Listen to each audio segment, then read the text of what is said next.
Joe, talk into the mic.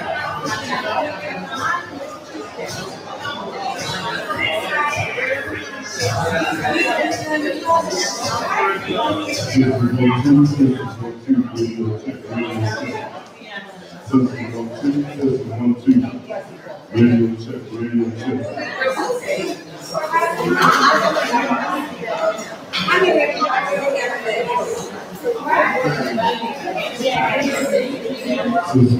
System 1, 2, radio check, radio check.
Ladies and gentlemen, thank you for coming out to Community Board 3.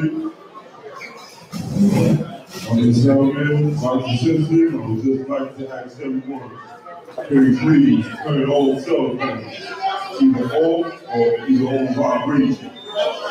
Dr. Simpson, the whole meeting is being recorded. Mr. Plateau?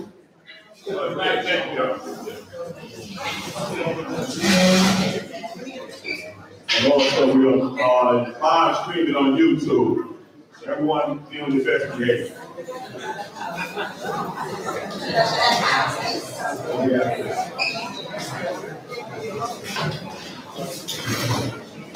We'll get started in a couple of minutes.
System 1, 2, radio check.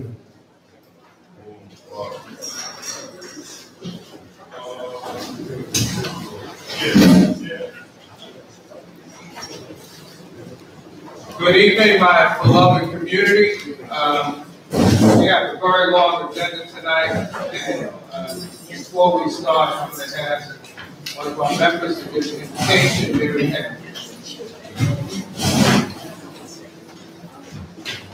Let us all stand in unity and love. Let us all stand.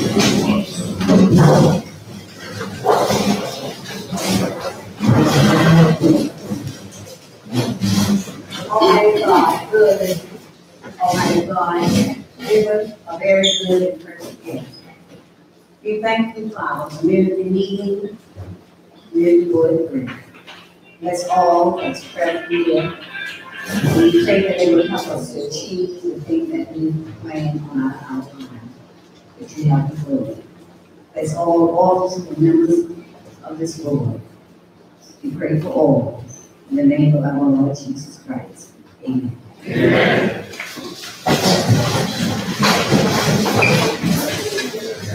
Thank you, Mrs. Head. I just want to let people know we are being live streamed via YouTube. Mr. Gregory Clark is doing the live stream.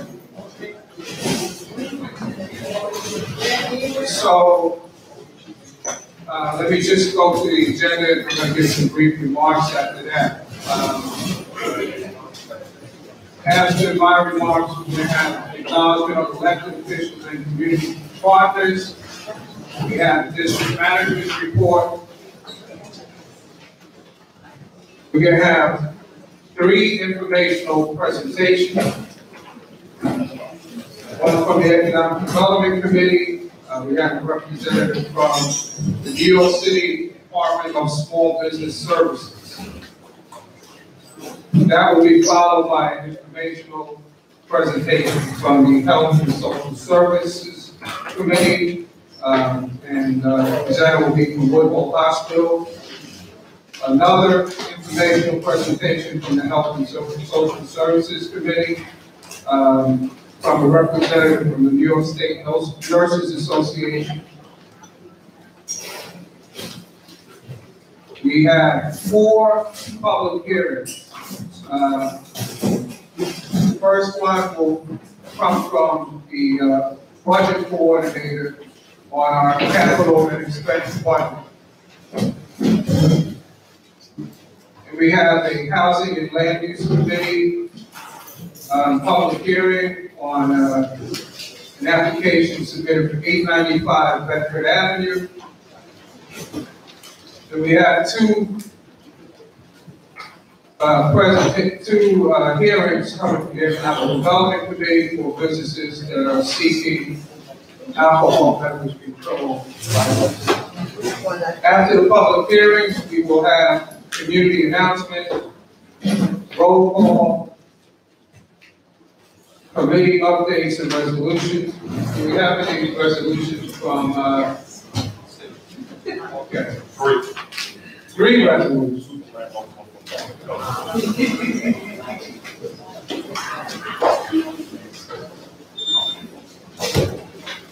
To be followed by action on the public hearing where we will be taking votes, chairperson's report, and during that, we're going to also select the nominating committee. It's that time of year where we have to have elections. So we'll have formation of the nominating committee tonight, acceptance of the September 10th minutes, then we shall adjourn. So,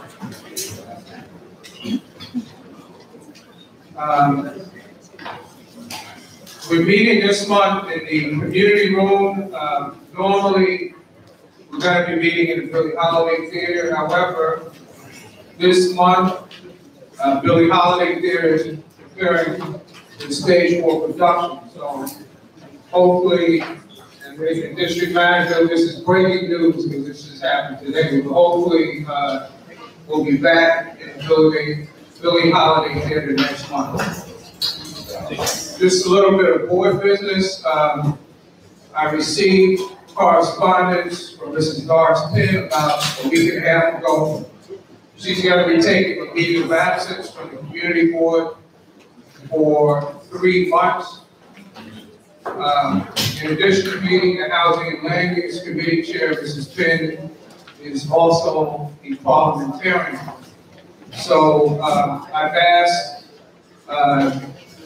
Dr. Deborah Lamb, you can just raise your hand, and she will be the parliamentarian during Mrs. Penn's absence.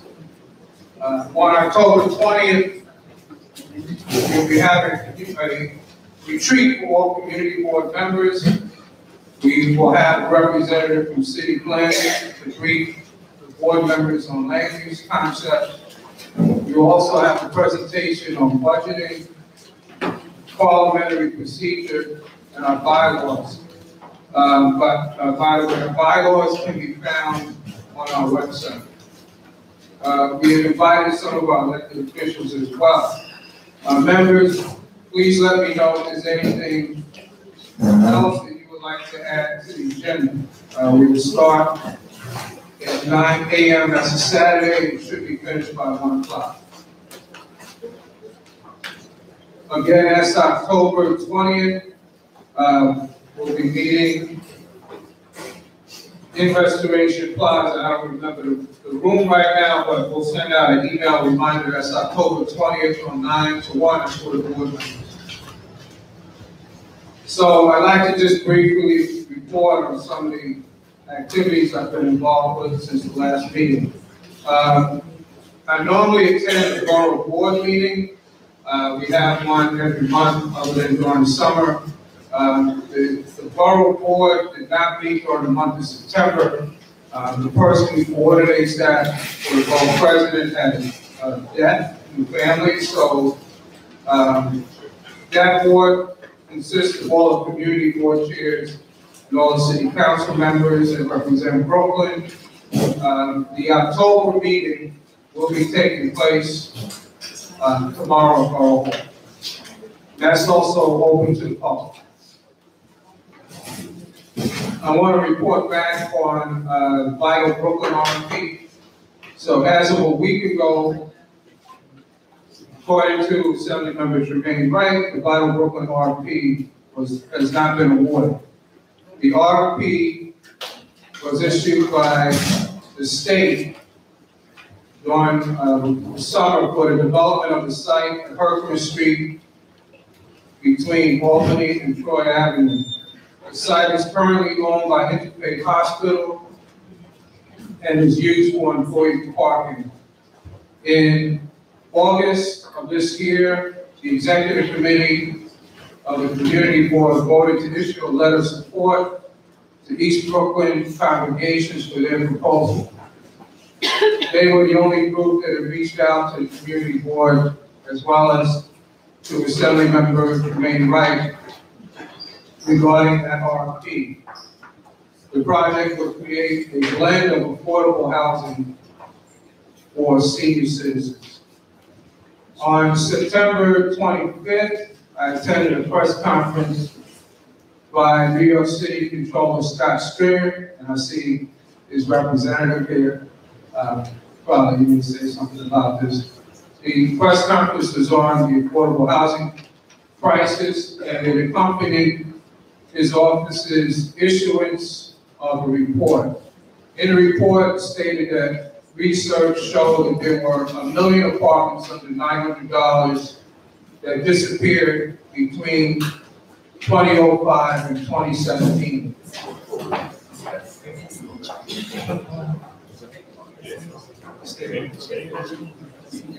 About 90,000 of those units that were lost were rent stabilized units that came out of rent stabilization. The report can be found on the New York City Controller's website. If it hasn't gone out already, and this is again for board members, an updated list of committee assignments will be going out shortly. Board members, please note that your attendance at both board meetings and your primary committee are reviewed. So that's it for my report. I'm going to now go to the acknowledgement of elected officials and community partners.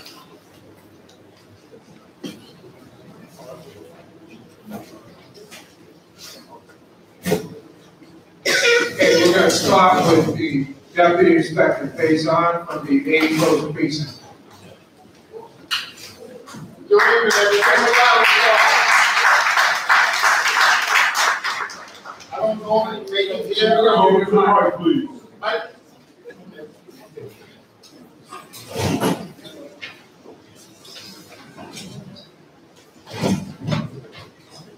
Good evening, everyone. My name is Deputy Inspector Faison, I'm commanding officer in the 81st Precinct. I don't normally make it here. Normally, Deputy Inspector Mitch is here. I'm just here. I'm in the back. If anybody have any questions for me for the 81st Precinct, I'm here and I'm available. Our community council meeting is the second Tuesday of every month. It's at 1958 Fulton Street. Come by if you have any questions or problems in your first precinct. I'll be back.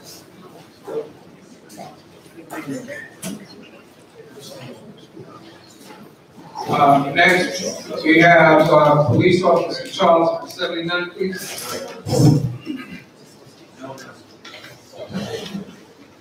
Officer Ortiz Davis from the 81st Precinct. Okay. From PSA 3, NCO Officer Robin Edwards.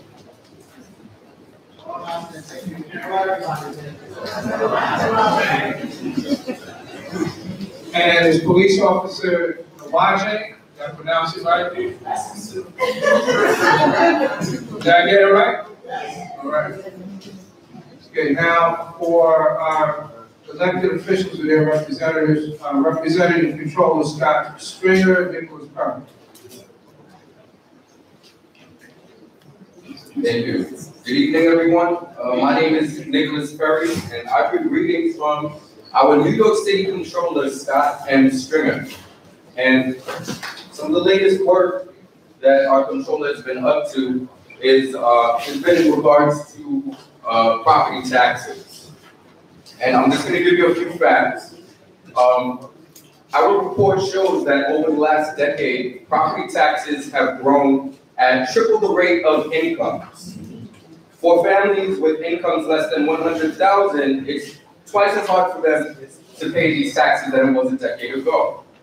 Families making less than $50,000 saw that their property taxes increased by 98% since 2005, even though their median incomes actually dropped. The New York City Enhanced Property Tax Credit provides just $52 in tax relief, which doesn't offer much help to the household making less than $100,000, but paying property taxes of $3,500. The controller made 4 recommendations. I'll share one of them with you. One of his recommendations are to expand the current base STAR benefit exemption from $30,000 to $66,800 for all low-income households making less than $50,000. If you are interested in reading more about this, you can find this information on the controller's website at www.comptroller.nyc.gov. My sincerest apologies. I don't have enough copies of the report with me tonight, but I will deliver some to the board office tomorrow.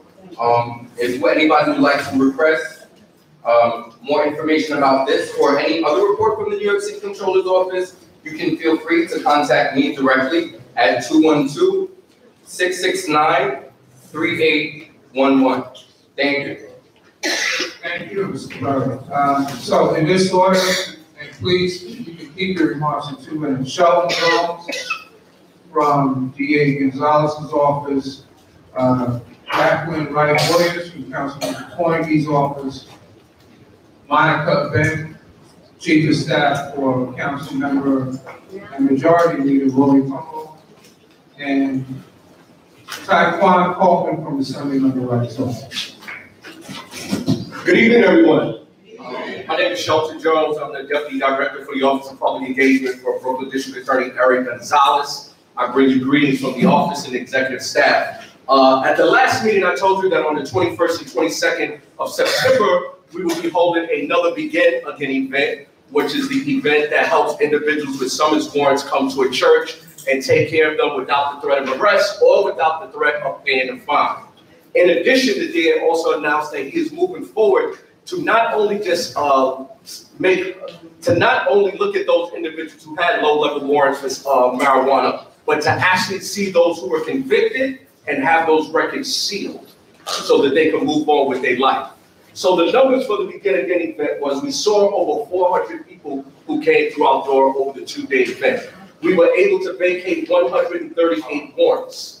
168 warrants. In addition, the DA went before the judge and requested that 3,146 convictions be vacated for low-level marijuana causes. These individuals were not there. They did not have to come to the event, but they had their conviction sealed. That's 3,146 individuals who can move on with their life just because they smoked a joint. We will continue to do the marijuana piece. We're looking to do it in communities maybe once a month, where we would go around, set up something, and have that these individuals can come in and have these requests to a judge that their record be sealed so they can move on. You can find out more about this at the Brooklyn District Attorney's website, www.brooklynda.org. You can also follow the DA on Twitter at Brooklyn DA, and you can also contact the office at 718-250-2340. My direct line is 718-250-3146. Again, that's 718-250-3146. Everyone have a great evening, and thank you for your time. Thank you, Mr. Jones. Jacqueline Wright Williams.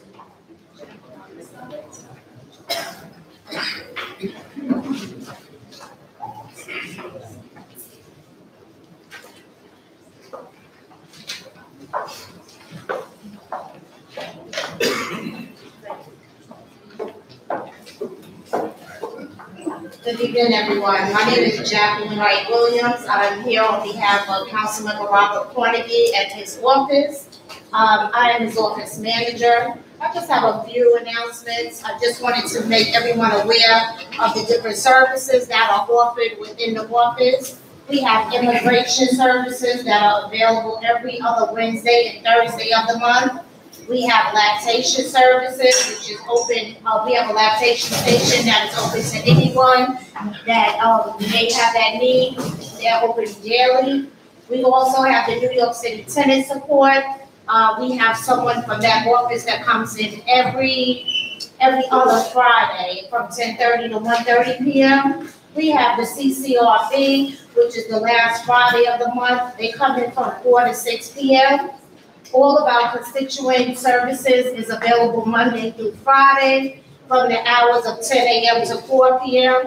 And for the needs of the community, we just hired a new constituent liaison who began with our office on just today. And her name is Twyla Evanson. If you have any needs that need to be addressed, feel free to stop by the office. We do take walk-ins. Or you can call the office at 718-919-0740. And lastly, we have a district office advisory board meeting that is going to take place on October 27th, and that is a Saturday from the hours of 10 a.m. to 12 noon. And if you have any concerns or questions, please come by the district office. We're located in building 1360 here at Restoration Plaza. I'm at the front desk. I'll hear your issue, and I'll refer you out accordingly. Everyone have a blessed and wonderful evening.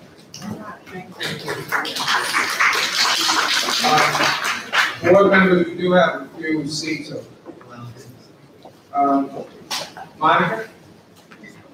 Good evening, everyone. How are you all doing today? Awesome. So I just wanted to bring greetings and blessings from Councilmember Lori Campo.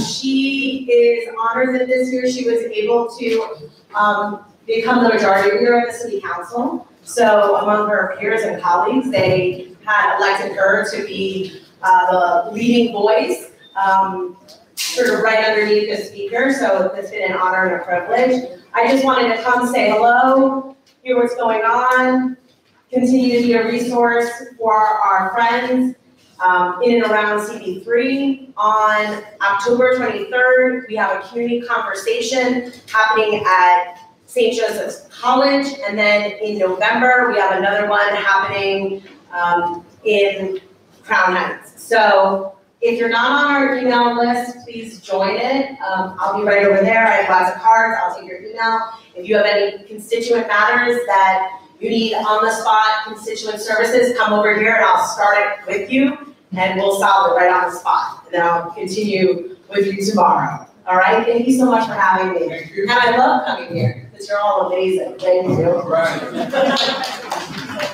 Taquan Coleman, be followed by Dan Fisher, Canadian First PC Council. 2 minutes, please. Good evening, my name is Stuyvesant Coleman, I'm here on behalf of someone. Okay. Hi, my name is Stuyvesant Coleman, I'm here on behalf of the Summit members for being right. The Summit woman would like you to know that we have a few upcoming events. So first, it's not hard to read, but we have some outside. The 5th and 6th, we're having our Cannabis 101. Pretty sure you all heard about it. So not only are we having a panel discussion on mass incarceration and the effects on our community on the 5th, which is this Friday, we're also following it with the film 13. And on the 6th, we're having a host of panels and discussions, everything from medicinal marijuana to starting a business in the industry. Not everything from touching the plant to being the person that creates the graphics for the company that touches the plant, to being the company that transports from the dispensary to wherever it is. We're having our New York State Citizen Preparedness Court it's also outside, on the 10th from 6:30 to 8:30. And every year we have our annual turkey try on Thanksgiving Day. If you don't feel that you're prepared to run 5K on Thanksgiving Day, we're having our training runs every Sunday and Tuesday. So on Sundays we meet at 6, and on Tuesdays we meet at 7. So we hope to see you there. Thank you. So, Dan Fisher, followed by District Leader Oliki Malala.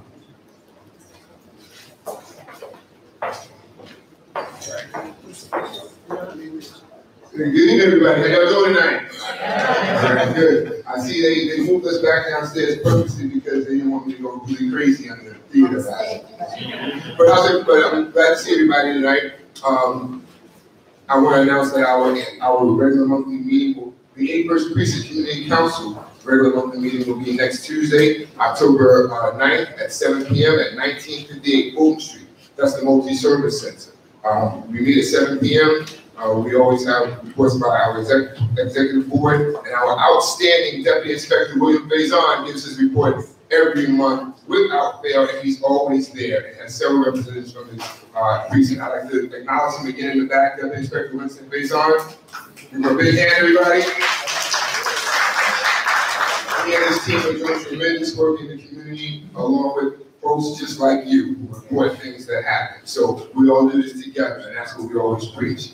We are having our annual Thanksgiving Day dinner for seniors on Tuesday, November 20th at Cornerstone Baptist Church this year, which is at 574 Madison Street, and that's the daytime event. It will be 12 p.m., but I will have flyers for you all. And as I mentioned last month, our annual Christmas concert will be at Christ Fellowship Church, which is on 11 Sumter Street on Fulton. So 11 Sumter, which is a really small street. I see everybody shaking their head because you guys are long-time neighborhood folks. So again, I am Daniel Fisher, the 8th Precinct Community Council President. In the back, Annette Merritt, our treasurer, is always here back quietly taking notes and making sure she keeps me on point and reminds me of things like we're having our special guests, hopefully our special guests the next week will be representatives from the New Jersey Department of Health and Mental Hygiene. So please come out. We love to see you all. We do this all together as a community. And I'm Daniel Fisher. Have a lovely week. Thank you. I just wanted to acknowledge Regina Sadiq. I'm not sure if she's still here. She's the executive director of the Bay-Star Gateway Business. Good evening, everyone. Good evening. It's good to see all of you and welcome back from summer vacation. I have a really quick announcement. I'm having a town hall meeting at the end of October 25th. What to do when stopped by the police. It's an education forum. It's a forum that will inform particularly young people about interactions and encounters with officers, particularly in this age of neighborhood policing. And a lot of parents did reach out. They wanted this type of forum for their young people, particularly young men. So I do encourage you to come out. It's a panel discussion, 3 lawyers, Anthony Rico, Ken Montgomery, and Stephen Lynch. The flyers are out on the table, and I hope that as many of you as possible will join me. Thank you so much and enjoy the evening.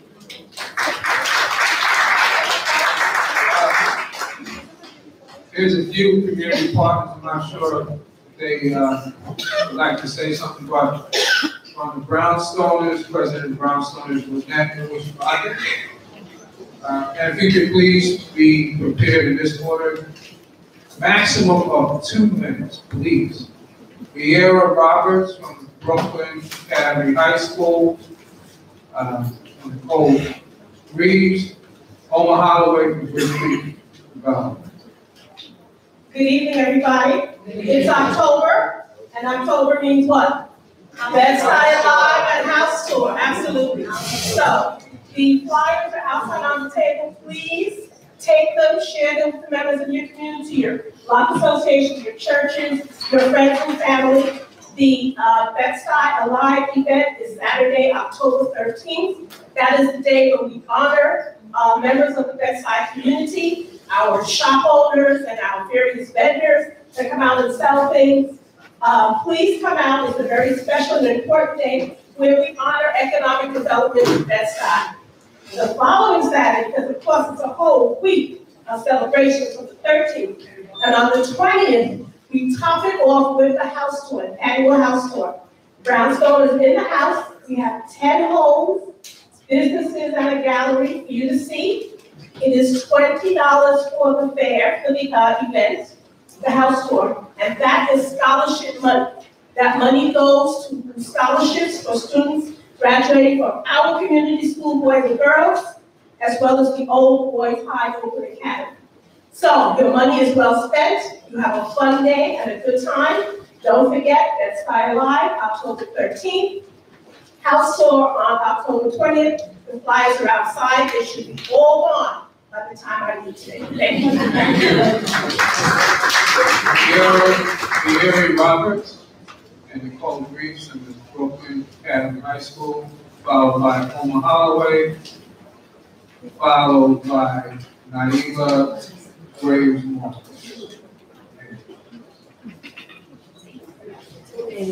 Good evening, my name is Miari Roberts, and I'm a teacher at Brooklyn Academy High School, which is located in the Old Boys High building, right down the street on Marcy Avenue. So Brooklyn Academy is a transfer high school. We serve students who are 16 to 21 years old, so students who have not been successful in their traditionally big high schools, and we nurture those students through their high school diploma. We're asking that students have at least 10 credits, but we'll kind of talk to anybody if you have less than 10 credits, because at this point you can earn 20 credits within the school year. You need 44 to graduate, so if you earn 20, it will take you 2 years, less than 2 years to graduate. You also should have one Regents exam passed. But at any point you can come in, have a meeting with our parent coordinator. The students should come in with their parent and their transcripts. And we're taking students until October 30th because unfortunately the Department of Education doesn't pass funding around from school to school. So the cutoff is October 30th for this particular year to accept students. There are lots of flyers outside, there are flyers coming around through the board. Please distribute them to young people that you know. Thank you. Thank you. Good evening. My name is Nicole Graves. I'm a teacher at the program Pathways to Graduation. We're also located in the same building, the Old Boys High School at 832 Marcy Avenue. We have rolling admissions that goes on in our program. So for young people between the ages of 17 to 21, if they haven't finished high school or an alternative program, we are a GED program. And we have rolling admissions, internships, and we take students at any time. Thank you. Thank you. Omaha Holloway. Hi, good evening. I'm Omaha Holloway. I'm Director of Community Engagement for Richards Development Corporation. First, I want to thank the community who came out for our Friends and Family Day on Saturday. It was a lot of fun. We had over 200 people come through to celebrate all the programs that we offer, so I want to thank everyone for that. We have some upcoming workshops. Well, one, this Saturday will be the kickoff of the Bed-Stuy Alliance Block Attendant Association meeting. It will be at Quincy Senior Residence. It will be at 10 o'clock. So please come out. That will be the first meeting, and it will be held the first Saturday of every month. Will be the meeting that will be held on October 24th. We will have an affordable housing lottery workshop.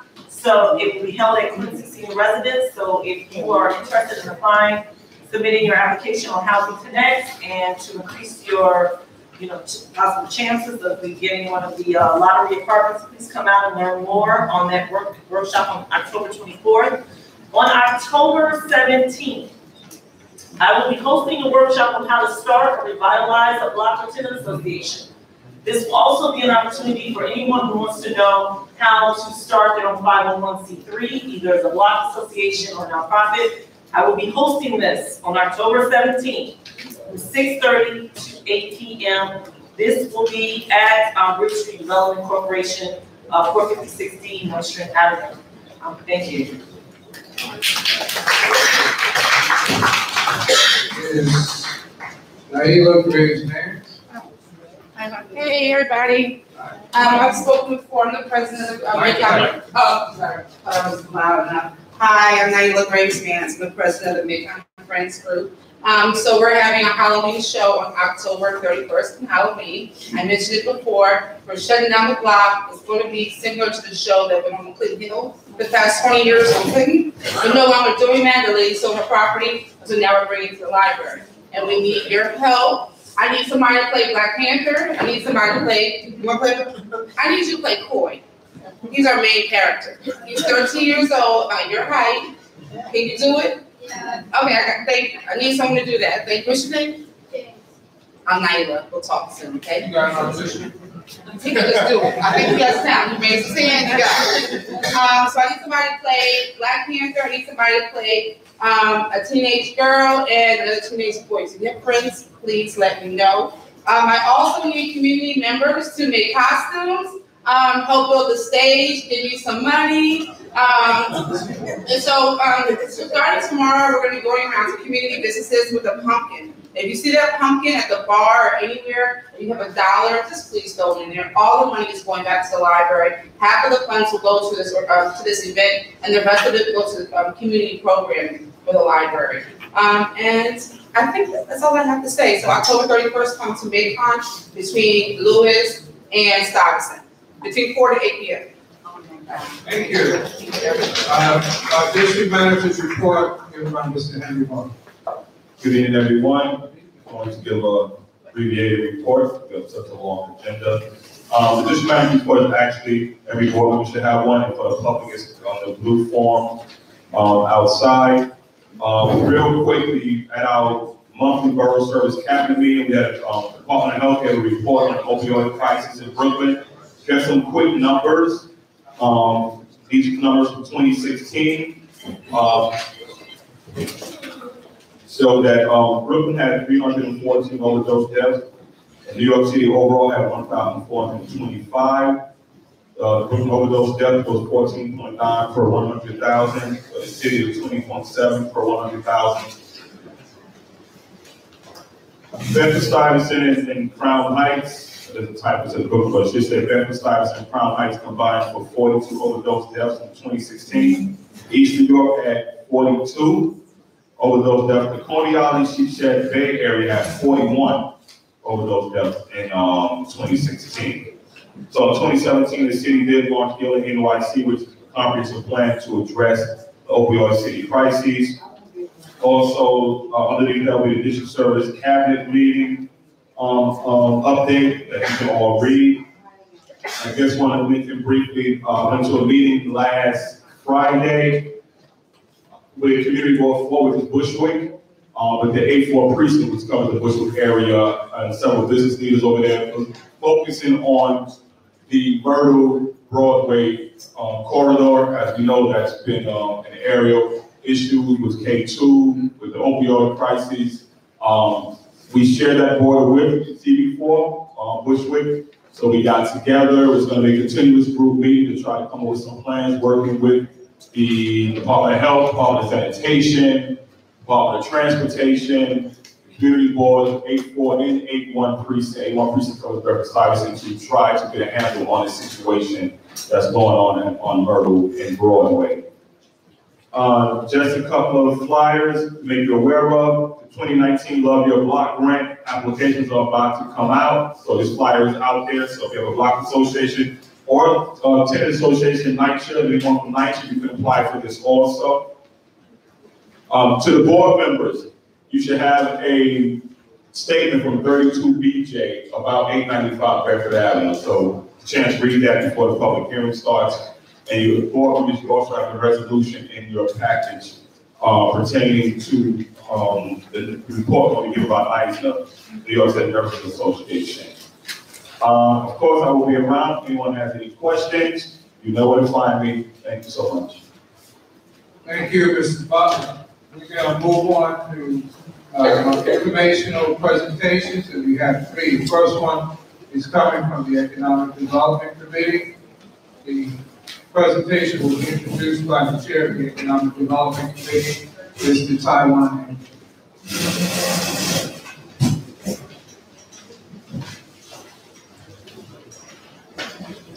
Good evening, everyone. Good evening. So right now, we have a representative from SBS come up to make that presentation. So what we've done on the committee level is try to bring the community resources, right? So everyone says all we have to do is accelerate liquor licenses. So here we are giving the community resources about small businesses, about how to actually develop those small businesses. And much effort goes to the actual Economic Development Committee. So very, very briefly, I'll let committee member Keith Morris. But anyway, so this presentation will be from SBS, and these are the resources that the Economic Development Committee will definitely bring throughout this new season about small business growth and how to enhance and increase your business. So thank you very much for listening. Stay tuned. Good evening, everyone. Sorry, I gotta get this mic thing down. My name is Roy Allen, and I'm here from the New York City Department of Small Business Services. I'm here to briefly just talk to you about a presentation that was done, I believe, to the upper board of Community Board 3 about an opportunity for my agency to come out and do a certification workshop for you guys. How many people in the room are currently aware of the MWBE certification program in the city? Just aware. Okay. All right, so that's a good amount of people. For those who aren't familiar with it, it's an opportunity for small minority women-owned businesses in the city to get involved into government contracting. You know, there's 3 minimum requirements for people to get certified. The first one is you have to be 1 year in business. Now, what we mean by that is even if you incorporated your business but haven't actually done any contractual work, which means you file 0 on your business taxes for that past year, you're technically still in business, and that's what we're looking for. The second requirement is that you either have to be minority or woman-owned, and the minority groups are Asian Pacific, Asian Indian, Hispanic American, and African American, and Caucasian women. So if you fall into those categories, you can apply for the program. The third and final requirement is that you have to be located within our geographic nexus. So that basically means the 5 boroughs, 5 counties surrounding the 5 boroughs, and 3 counties in New Jersey. Okay? Does anybody have any questions on that? So yeah, on the table, there's actually our success stories of people who are business owners in the New York City area who become certified and won contracts. Well, I could go grab them after I finish this presentation. But they're out there for anybody who can go and grab them right now, but I will bring some to you guys. So the certification workshop format would basically be external affairs, which is my team, and a certification analyst who actually goes through the process of the application would come to this community.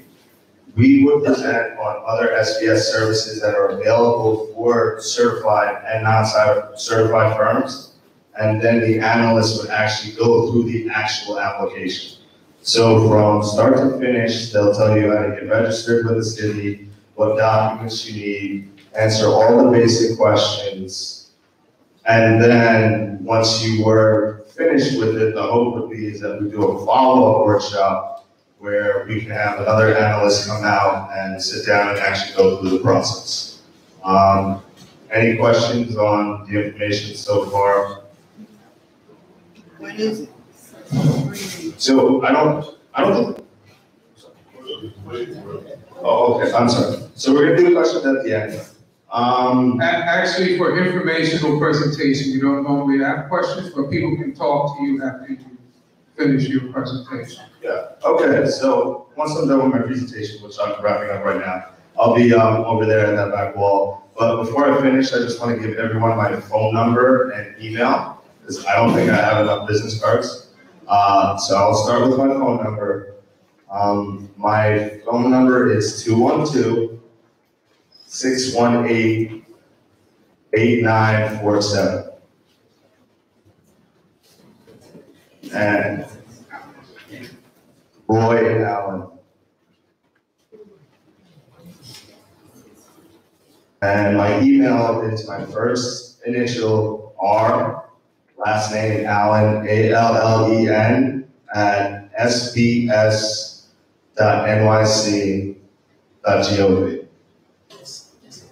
Yes, Sam Boy Sam. At nyc.gov.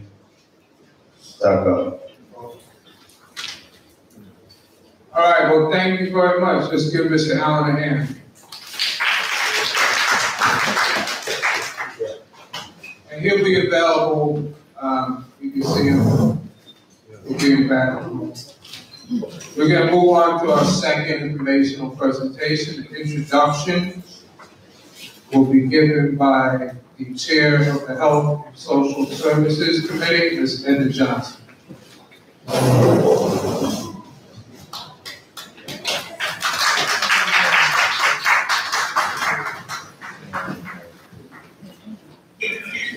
Good evening, everybody. Tonight we're going to hear a presentation from Woodall Hospital. Just before I call Maria Hernandez Riccio to come and do that presentation for us, I would like to introduce you to the CEO of Woodall Hospital, Mr. Calise. And I also want to introduce Tony DeVitas, who is the Associate Director of Public Affairs, Mr. Calise. Now, for our presentation, giving us an update on their services and the good work that's being done at Woodhall is Maria Hernandez Riccio. Okay, I'm going to do this really quick, fast, so how I have 5 minutes. Okay. All right. Thank you, Ms. Johnson, and I would like to sincerely thank the board for giving me this opportunity to present to you tonight. I also want to thank Mr. Gregory Calise, our Chief Executive Officer of the Woodhall. Hello, and Tony DeVitas, Associate Executive Director for Public Affairs, who are here with me tonight to give me full support. So thank you. Can you please stand? Thank you. Before I start, I want to publicly announce that under the leadership of Mr. Gregory Calise, Woodhall has grown to be the hospital of choice in North Brooklyn. Woodhall's mission is to extend health care regardless of your immigration status or ability to pay, and to provide healthcare services with dignity and respect to all our patients. Our patients come first. Again, my name is Maria Riccio, Director of Community Affairs. As you all know, it was Hernandez, but I got married. Just a few moments ago, we distributed folders with lots of informative information for you to read. So I would like to start briefly with the highlights of what's in your folder. So in the first pager, you will find a flyer that's called Healthcare in Your Neighborhood. This outlines many of our services, such as, but not limited to what I'm announcing here today. We have services to help you with asthma, cancer care, cardiology, depression, screening and treatment, diabetes, free health education, hepatitis C, mental health counseling, nutritional counseling, weight management, ophthalmology, which is your eye care. In a few months, we will be opening a new optical shop where you could get your eyeglasses right after you get your eye exam. So thanks to Mr. Calise and his leadership for making this happen. We have a pediatric dental clinic, adult dental care, physical therapy, podiatry, prenatal, postpartum care, PREP, a new Pride Health Center, LGBTQ dedicated services. This is another great center that we had just recently opened to accommodate all our patients. School checkup, shots, vaccine, and specialty services, and STI screening, including HIV. We accept most health insurances plans, and we have a 24-hour full care center. So when in doubt, you can call that number that's on the flyer, if you need nursing services. I also want to take a moment to make a few announcements, which are very important and are coming up. On Thursday, October the 25th, we are hosting a Health Insurance 101 workshop to learn about the latest information on Medicare, Part A, B, C, and D, Medicaid Basic, preventive services, enrollment assistance, and resources for uninsured, and what's coming up new for 2019 and beyond. Again, this is very important. You don't have to be 65, it's good to learn about this information because we have, moms, grandmas, grandparents who are in that age. So please, it's free. Take advantage. Go online and register. If you have any information, call me. We will be serving light refreshments after the session. I also want to announce that we have several cancer care related lectures coming up. This Thursday, October the 4th, we're hosting a lecture on women's cancer and what are your risks. On Thursday, November the 1st, we are also hosting a lecture on pancreatic cancer. And on Thursday, December the 6th, we are hosting another lecture on cancer screening, prevention, and education. Again, these lectures are free. Take advantage. Lunch will be provided. If you have any questions, call me. Or call Ms. Johnson, or Mr. Butler, or Mary, and they know how to get me. I'm not sure whether Ms. Johnson had an opportunity to report on this, but the opening of our new CCAP area took place on September the 12th. Our new expanded CPAP, which is the Comprehensive Psychiatric Emergency Program, the expansion has doubled the recent space that we had, and it increased the numbers of the extended observation beds from 3 to 6. This is really great news. The expansion has reflected both a response from the community, growing needs for the behavioral services, and the health system's ongoing transformation with a focus on increased access to services. So this is a really great program. I'm glad that under the leadership of Mr. Calise, again, we were able to make this happen. The need is out there, as you all know. Woodhull is also working on the expansion of ambulatory care services by building 14 exam room clinic on the 7th floor. We currently have 36, and now we're adding an additional 14. The new clinic will house 2 care teams, increase access to same-day service, and decongest the current adult medicine clinic. Hey, you can't beat that, right? I know time is limited. I have one more thing to report, and that's EPIC. EPIC is the new clinical medical records and financial billing system, which will be implemented at Woodhull effective October 20th. That's just a few weeks away. The EPIC and the Woodhull team have been working extremely hard for the past several months in preparation for this new state-of-the-art implementation.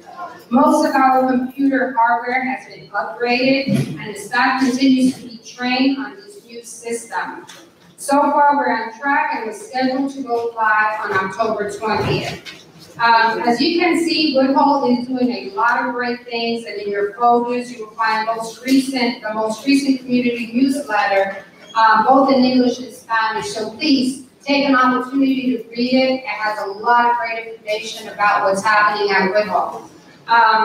Again, thank you, Mr. Calise and his leadership for making all these great things happening, and I want to thank the board as well. So if you have any questions, you know how to reach out to me or to Ms. Johnston. Before I close, I want everyone to remember that the flu season is around the corner. Okay, the flu shot. Okay, so come visit me and I'll get you vaccinated, okay? Thank you and good night. Thank you.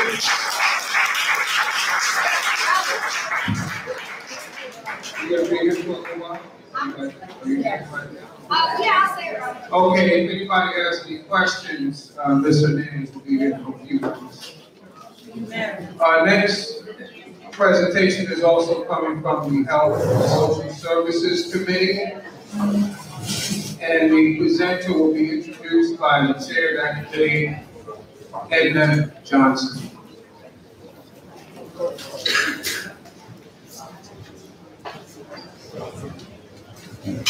Good evening, everybody. Hello again and again. Here to give us a presentation on the nursing care that we get throughout, I would say, the city of New York, is New York State Nurses Association. And that presentation will be given by Judith Hutchin. Judith. Good evening, all. My name is Judith Hutchin. I bring you greetings from the New York State Nurses Association, where I'm the president of over 9,000 nurses for the health and hospital and Mayoral sector. I would like to thank the leadership of the board and all the board members for having us here this evening. We just want to ask for support for our safe staffing resolution, which the board members were given. The reason that this is very important, first, I am a Woodhull nurse. I'm a nurse, I'm the head nurse of the specialty practice, so I know the leadership of Mr. Police and how well we're doing, and Mr. Venus and Maria. So together, we really work hard, and our patients in this community and all communities that we serve are very important. Staffing is very important for the safety and the care of our patients. And I just want to leave you with a few points that we gathered together, some actual facts of why safe staffing is very dear to us and to our patients and families. The Journal of American Medical Association found that patient chance of death increases 7% by each additional patient a nurse must care for at one time. This same study reports that hospitals that staff with 1 to 8 nurses to patient ratio experience 5 additional deaths per 1,000.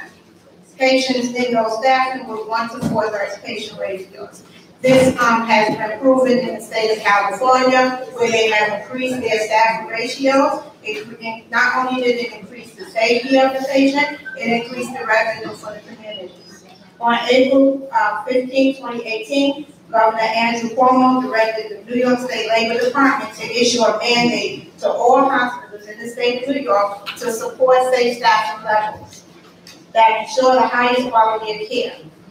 Legislatures and community organizations have also joined in support to ensure the highest quality of care and for the staffing ratios that protect patients and their families. It also saves lives. The Safe Staffing for Quality Care Act legislation will require acute healthcare facilities and nursing homes to implement direct care, nurse-to-patient ratios, and set necessary staffing requirements and regulations. NICE's goal, which is the New York State Nurses Association, and our allies. Our goal is to address this critical issue of disparity in healthcare delivery and provide the optimum high-quality care that patients need and deserve. I was a patient also several times. I know I felt myself how it feels not to have a nurse that can come directly to me when I ring the bell. I literally have to take care of myself, but I wasn't angry at the staff because I know that it was a staffing issue, and they did give me what care that I need. I wasn't lacking any care. And this is the same care that we provide at Woodmore Hospital, where we want our patients to be safe, and we want our patients to have the highest quality of care. If you look around, we've left some informational folders here for you to read. This on the chair, and also the Safe Stuyvesant campaign, and we just asking for the community support, and each and everybody's support. We have a lot of allies that is in this together. We just hoping that we keep our patients safe so that they can live optimal lives. Thank you for your time. Thank you, board members, again for allowing us to be here. All right, board members, there's a resolution we're going to be voting on a little bit later related to the presentation that Ms. Hutchins just gave, so please make sure you look at this resolution. Before we go on to our public hearings, I just wanted to announce, let's see, we have Karen Sherry from Assembly Member Eric Delonzo. Good evening, everyone. Good evening. Thank you, Karen Sherry. And we will also joined by District Leader Darlene Bailey from the 55th Assembly District. District Leader Darlene Bailey. Just want to say thank you, everyone, for voting. I won my re-election by 10,000. Thank you. Please get involved. If you're not at the table, you're going to mingle. Just remember that. We're going to move on to our public hearing. First public hearing is coming from the Capitol, is on the Capitol expense budget. And the budget coordinator will give this presentation.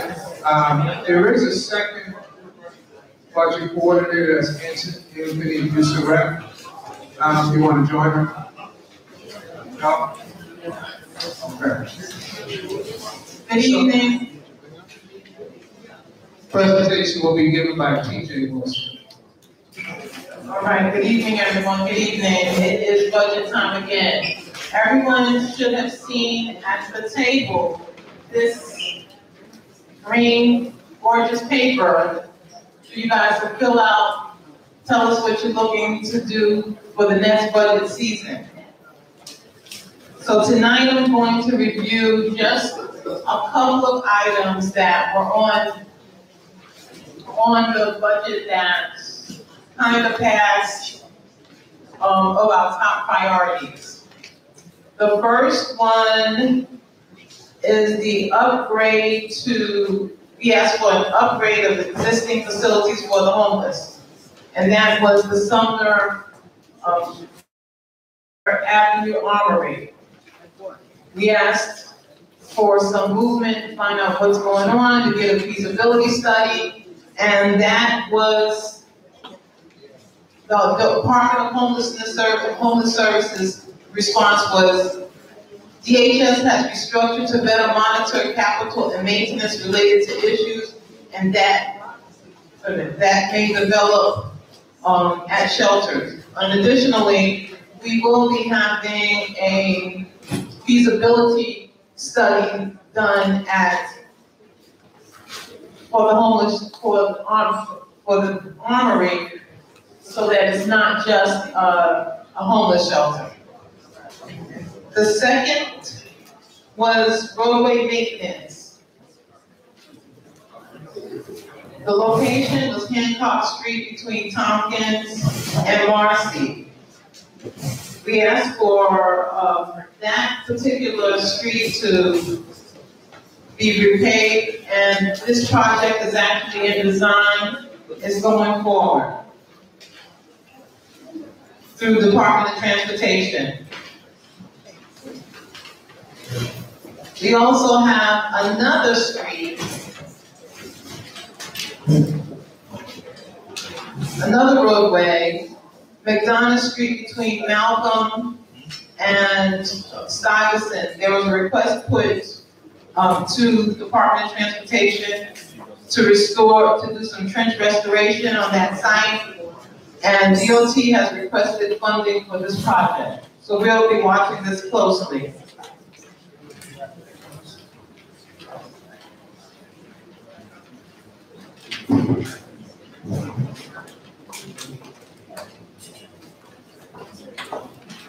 Another road maintenance request was a trench restoration at Jefferson between Stuyvesant and Malcolm.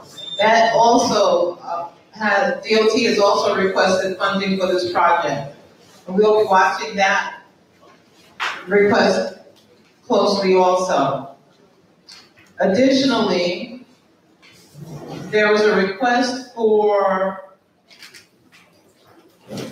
to provide more housing for medium-income households. And the lot we were asking to be developed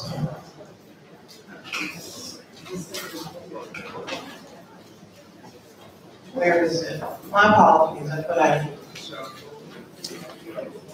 don't see. I think it's Fulton and Saratoga. I apologize for this. I thought I wrote that down. Anyway, I'll find out about this. But I think it's Fulton and Saratoga. HPD's response was the agency will try to accommodate this issue within existing resources.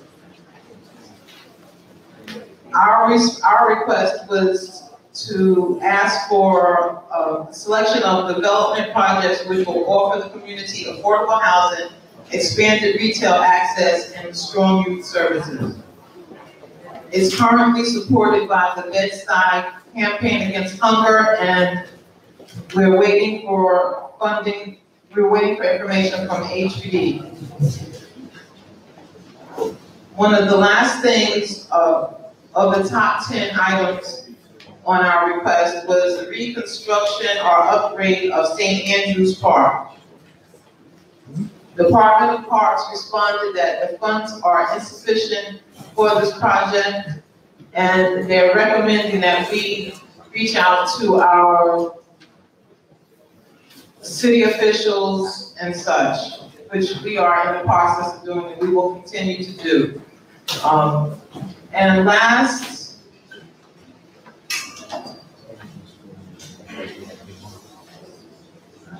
we requested conversion of the Marcy Kosciuszko pool into a year-round facility. This project was presented and the Parks Department's response was that the funds are insufficient for this project and they recommend that we bring this project to the attention of our city officials, our local city officials.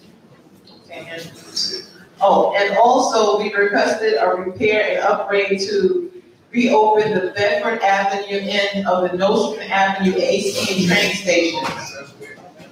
Yeah, that's the big, yes. Sorry. We asked that that be opened, and at this time,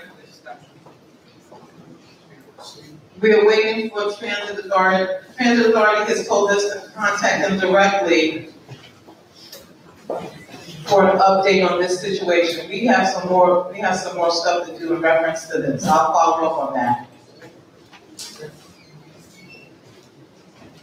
And the last thing I want to bring to everyone's attention is the request that we put in for a construction of a catch basin on the northeast and northwest corners of Macon Street and Troop Avenue in front of the church. We asked them, because it's always flooding in that particular spot. And there was from the Department of Environmental Protection actually, and their response was more information is needed from the community board before making a funding decision, and that the community board should contact the agency, which is DEP. But we have the support of both Councilmember Carnegie and Councilman Assemblywoman Tremaine Wright on that. Okay, that's the top, those are the top 10 requests. There are other responses from the city agencies to our request for additional items. You can find that online at our website. And if you don't feel like you want to submit this tonight, that's our budget survey link. Please fill it out and get it to us as soon as possible. If you don't give it to me tonight, at least fill this out. When you get a chance, please take this down, this link, and give it to us because we have to submit a new budget at the end of this month. So the sooner you get it to us, the better. Yeah. Does anyone have any questions? And also, again, I'm going to reiterate, there's this sheet that's outside. If you have any budget requests, we would need you to either fill out this sheet or to go online. Preferably, you can do it tonight. And you can put down either a capital request or an expense request. Don't worry if you don't know what it is, we'll try to figure that out. But main thing is, this is your chance to have input on the municipal budget for this community. There was a question? Yes. Okay. Give me your name, please. Yeah, my name is Derek McDowell. Do I have to? I gotta get mine. Good evening. Will the reopening of the Bedford Fulton entrance for the MTA, would that be a budget item, or is it something that comes out of the MTA budget, MTA direct? It comes out of the MTA budget. We can make that request. We made that request before. Part of the reason they say they are hesitant to do it because it will be considered a new station, which means if it's a new station, they have to make it ADA accessible. So it's a funding issue for them. It's something they don't want to do, but it's something we're going to be pushing for. Yes, MTA is a state agency, so we'll be working with our assemblyman, who's actually for that position, Assemblyman Walter Mosley's office, and North County position. It's Councilman Carnegie and Assemblyman Walter Mosley's office. But yes, that will be one of our priority requests. Any other questions, comments? Okay, you can give those sheets to me. I'm sitting over here in the corner, or you can just give it to me. I'll be here all night. You got a time? Well, not all night, but until the end of the meeting. Questions all night. We have one correction. Just real quick. On the last request you made about the catch basin and the flooding on Macon and Troop in front of the church, myself, Mr. Plateau, met with DOT, DEP about that flooding. It's not that it's a catch basin issue. They have two catch basins actually on Troop Avenue between Macon and Halsey. What it is those large, very large trees that have lifted up the sidewalk in front of the church. Because it's lifted up the sidewalk, it's not allowing the water to go toward the catch basin. Because the church is considered private property, the church is actually responsible for repairing the sidewalk for the homeowner who's also on the corner of Macon and True. We had the tree removed because the tree was dead, and now we have to get DOT for the homeowner, get DOT to level off the sidewalk, which will then allow the water to roll towards the catch basin. So it's not a catch basin issue. It's actually the tree trunks have lifted up the sidewalk and have made it where the water is not flowing properly. Yes. Let's get him to the mic so you be on the record. You might as well hit it. Hi, those no questions. I just want to ask, What's your name? to Katrina Tolmar. Is it up to the homeowner to pay for that? No, it can't. In the case of homeowners, DOT is going to take care of that. But for the church, it's considered sort of like a private business. The church will have to take care of fixing the sidewalk. That's from damage caused by a tree, correct? Correct. Yeah, because a lot of us have damages from trees. The homeowner can pay for it if they want. They don't want to wait for DOT because DOT does have a long.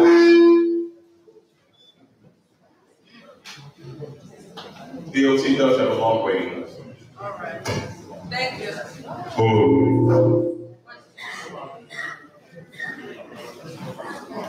Last question. Just in terms of what's your sidewalks, oh, I'm sorry, Stuyvesant Zimmerman, and this is because I've had this done before. So if your tree has damaged your sidewalk, you can ask for the Parks Department to come to conduct an assessment. If the assessment shows that it is 80% damage due to the tree, they will fix it for free. So there were maybe 12 on my block, and we were able to get 10 fixed for free. So call the Parks Department. It used to be Ann Johnson, but she's not there anymore. But if you just call the Parks Department, you're gonna ask for the Forestry Department and ask them to come and assess what the damage is, and then they'll tell you whether or not you qualify for the free program. Thank you. Just remember, 80% is prioritized. So if it's 80% from the tree, you're prioritized. If it's anything under 80, you will be waiting a while to get that tree fixed, that sidewalk fixed for free. And they're only gonna do the flags that were damaged by the tree. They're not gonna do anything else. Okay. We're gonna move on to our next public hearing. The introduction is going to be given by the first vice chair of the Housing and Land Use Committee, Mr. Dennis George. Good evening.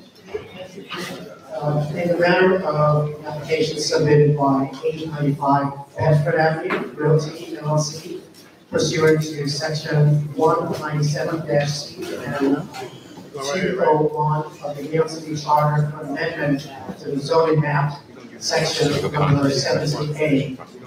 1, change it from the M1-2 district to an R7A district. Property bounded by a line 80 feet northerly of Willoughby Avenue, Spencer Street, Willoughby Avenue, and Bedford Avenue. And 2, establishing within the proposed R7A district a C2-4 district bounded by a line northerly 80 feet northerly of Willoughby Avenue, Spencer Street, Willoughby Avenue, and Bedford Avenue. Here to give a presentation is Eric Putnick, legal counsel to the owner. Test. 1, 2, 1, 2. Hello, good evening. Thank you. Sure, go ahead. Hi, good evening, everybody. Thank you for having me this evening. My name is Eric Putnick, and I'm a lawyer, and don't hold that against me. And I'm representing Phil Wolf Petroleum tonight, who are the owners of a lot of gas stations in New York City. But they have this gas station, which is at the corner of, well, that's what it's going to be. But if you put up some pictures of the site, with some of the photographs. There you go. So that's what it looks like right now. So I'm coming to you tonight to ask your permission for a zoning change, to change the property from manufacturing, which is what it's zoned for, to residential, to R7, with a ground floor commercial overlay. And what it will allow, we'll come back to it in a second, you don't have to flash yet, is the building you saw up there a minute ago, which is a 7-story brick building. It has 36 apartments, 11 of which are going to be affordable under the MIH program. We've been meeting with your land use committee for the past. What's MIH? Oh, what's MIH? Oh, sure. I'm sorry. I'm speaking so quickly. I assumed you knew. I apologize. So the building is being built pursuant to what's called a mandatory inclusionary housing program. It's called MIH. That's the initial for it. And MIH is the affordable housing program that the mayor put in place when he first came into office. And you might have heard a little bit about it. For those of you who aren't familiar with it, what it is it requires that if somebody comes and asks for permission to change the zoning, it requires them to give back. And it's very similar to what I have actually been experiencing with your board. Actually, you were the founders of this. I started practicing 20 years ago, 1997. You were the first community board I ever went to. And it was you were meeting for a church at the time. And I remember the meeting, people stood up and said, well, what are you giving to us? What are we getting out of this development? And that was 20 years ago. Now it's standard all over the country. I was just up in Ithaca actually this weekend at Cornell University. And they're actually doing housing there under the same models all over the country. So the requirement is that the developer is coming to you and asking for something, they got to give something back. So what we're asking you to do is to take this gas station, you don't have to change it yet. It's at the corner of Bedford and Willoughby. It's an older gas station. It's been there for many years. It does not sell a lot of gas anymore. And they don't repair a lot of cars anymore. You can, excuse me? I don't believe that. Welcome to the morning. I'll continue on. So it's not really the greatest performing gas station anymore. So they'd like to redevelop the site. So we're asking permission, if you could flip to the building there, right? Yeah. Good at building. We're asking permission to redevelop the site and build that building there, and that's what I just described a moment ago. The ground floor is going to be commercial. It's the portion that's darker. It says retail above it right now. There are no tenancies yet. We don't have a tenant because we don't have to approve the building. There's going to be about 6,000 square feet of retail that we're proposing at the ground floor, and then the 36 apartments are above it. You all know the blocks better than I do. It's all residential all around there. It's really just this one little portion that's got some old manufacturing on it. So we think what we're asking for fits within the character of the area. We've worked very hard with your committee for the past year or so. The land use committee, we've been in, I think, 3 meetings, including the one last week, where we presented the building, and the architect is here today, Brian Newman, worked through the type of materials, the facade. So all the facing and the design of the building, was a lot of comments were made from the land use committee pursuant to that. The application is now in the ULURP process. That's in the Uniform Land Use Review Procedure, and your board is the first stop on that. And we had a meeting with your committee a couple of weeks ago, and now we're here tonight. Our whole team is here. We're happy to answer any questions here on the back. And thank you very much for giving us your time. Okay, so this is the public hearing part. We'll start with the board members again. If you please give your name. We have some mics. We have George. Can you have the mic over here?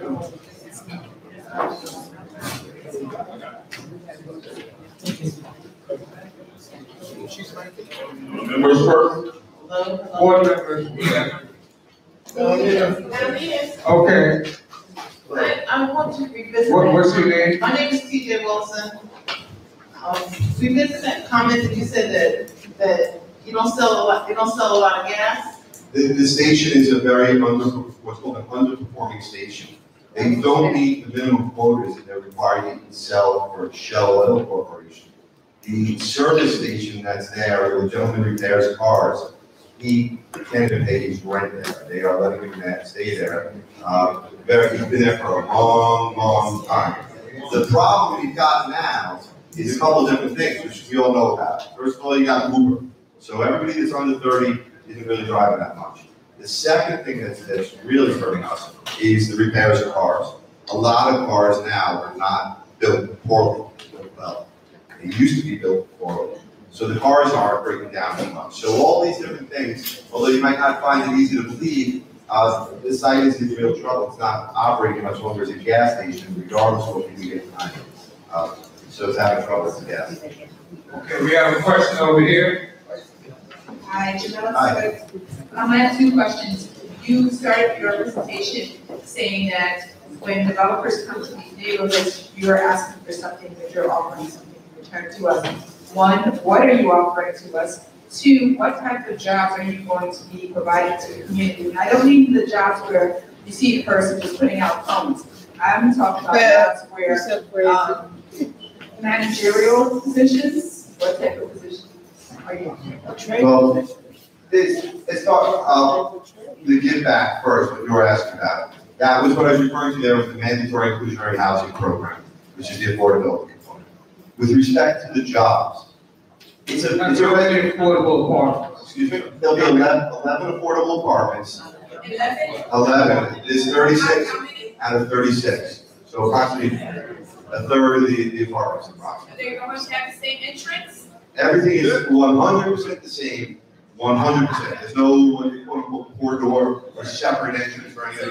Evenly distributed, you will have access to everything. Nobody will know. There'll be no distinction in any service, in any apartment, in any finish, anything between the person that's paying full market rent and the person that's at the affordable level. The only person that's going to know the difference is the person that's paying at the affordable. That's it. They're the only one that's going to know. There's no difference. You won't get to look at the apartment or see the apartment and see anything different. Second question. The second question on jobs. I know they were moving around. I was thinking they were moving around. The jobs is an apartment building, so the jobs are somewhat limited in that. I mean, people who are in the apartment building. We are, of course, committed to looking for local people to work in the apartment building. There's going to be No, I'm talking about the building phase. Oh, about during construction? Oh, during construction, yeah, we're 100% committed to locally sourced labor, to locally sourced development teams, minority and women-owned businesses. We've been already communicating with the borough president about that. There'll be jobs with benefits? There'll be jobs and benefits, yes. And the developers here themselves today, they built other buildings, and they're more than anxious to work with people in the local community. Next question. Okay, is there a board member over here? Who is it? Mr. Bowman.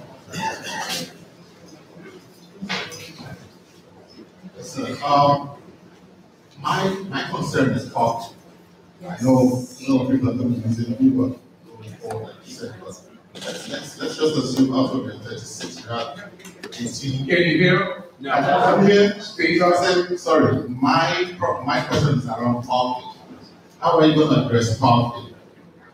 There's no parking proposed for the building, and let me tell you why. It's not that we're suggesting that there be no parking, although we do agree with it. The first thing is the zoning doesn't require any parking. So in this zoning district for a building of this size, the way the zoning rules are written is this building does not require to have any parking at all. And that's the zoning. We're not asking for anything special. And that's if you see other buildings in the neighborhood that are this similar size, they also are not required to have. But, and more to the point, we understand that most people that are, what I said earlier, my age, I don't know how old you are, I'm 49, yes, we all want the parking. The trend now is clearly recognized, and I said it before, and I was not joking about it, I'm sure you talk to millennials yourself. Most of them don't jump on the car bandwagon. They're not going to the car. The car is not their thing anymore. They're on the bicycles, they're near Mass Transit, which is 3 blocks away. And well, a lot, not everybody is, I didn't say everybody is, but a lot of them are. Having said that, it's the city's policy to have no parking. It's not our policy. The zoning is not required. So you are assuming that the building is going to be full of millennials? I don't think it's going to be built with millennials at all. But I certainly think that some of them, of course, I mean, they're part of the population, so they'll be a percentage. We got a lot of questions here, so I'm going to have to move on. Okay, you can just give your name, and then we're going to get to the public in a minute. Gino Ludo, community board member. I have a comment and a question. My first comment is I think it's just a bit disingenuous for you to come to our community and tell us what you believe is needed in our particular community. So I think you just need to kind of take a step back and listen to the concerns of the people here who are telling you, because we live here every day and you don't. My question to you though is, because this is a gas station, that's been a gas station for quite some time, has there been any environmental testing that's been done on this? Because you're now going to build units where people are going to live, and we don't want to find out 20 years later that they are hit with cancer issues. And you should be aware of that. And I apologize. I meant no disrespect on the draft the parking discussion. With respect to the environmental, the site went through the city's environmental quality review as far as what's going on around it to make sure the residents, from what comes out of any buildings around it, are okay. They have not actually dug on the property yet. As a condition of the development, before any development occurs, they are required to dig in the ground, pull the soil out, submit that to the New York City Department of Environmental Protection, as well as the state DEC. That then gets studied and tested by the labs. They then determine with the DEC, under their tutelage, to make sure and identify whatever's in the ground, and whatever is in the ground after the testing is required to come out, and they don't have any discretion, the owners, over what that is. So every bit of soil that could be contaminated, and it's likely there is soil in the ground that has petroleum product, because it was common in the early part of gas stations, before modern day, the tanks in these gas stations were made out of steel. They were not made out of, now they're double-lined fiberglass. So before it gets, you're right to think, I'm trying to explain, you're right to think there'll be some oil in the ground, there will be, because the gas station is old, and every bit of soil that's got contaminants in it will be removed from the site and or dealt with in accordance with the state and city regulations. So there will not be any help. Just a brief comment to add to that. I think this site has a heat designation according to the state. Can you just explain what that is? Sure, and as an added, as belts and suspenders of what I just told you before, the site gets marked with what's called a D designation. It's an environmental designation. It's essentially a restriction on the property that says that before they can go get permits from anybody in the city, Department of Buildings, they have to show proof that we comply with everything I just spoke about a moment ago. So there's multiple levels to prevent them from moving ahead without addressing. Okay, we got one more talk. Hey, good evening. This is a question. What's your name, sir? I'm DK. I live on 76 McDonald. 76 McDonald. I think this is not a question only for you, but also for the board members. Is it normal that any such development, which is violating the normal height restrictions in the area, is it supposed to be presented here to the board prior to going to the department for approval? Because we have a hearing coming up tomorrow. Obviously, it has not been discussed here.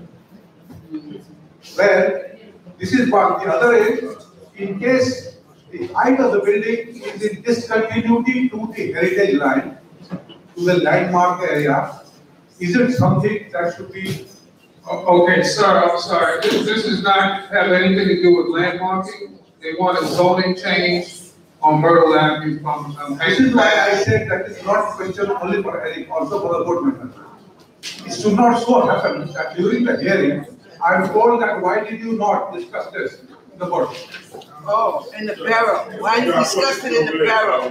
At a hearing. Why you have a big hearing about it? Because it's our neighborhood, right? It's community board.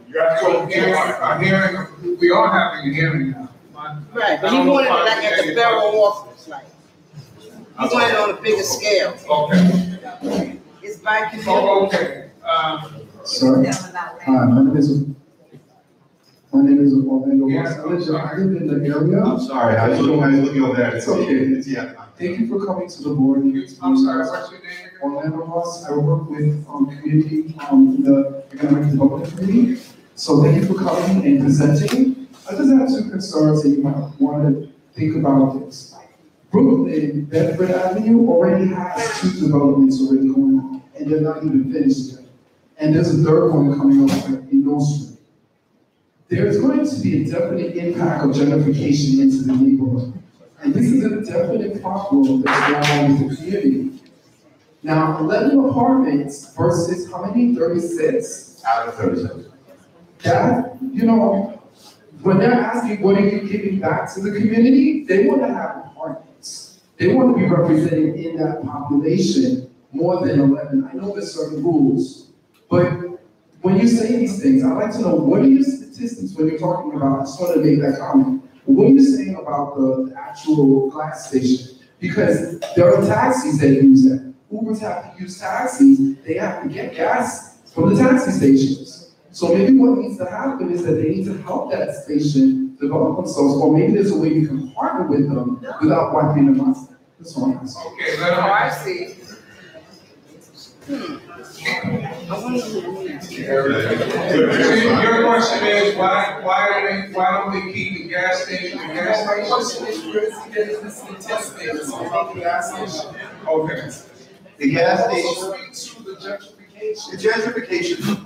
The gentrification has taken on a meaning that is different to different people. Come on. I believe that I've been doing this for 20 years. Okay. I am a student of housing in New York City, and I started this conversation respecting what happened 20 years ago by River Ward.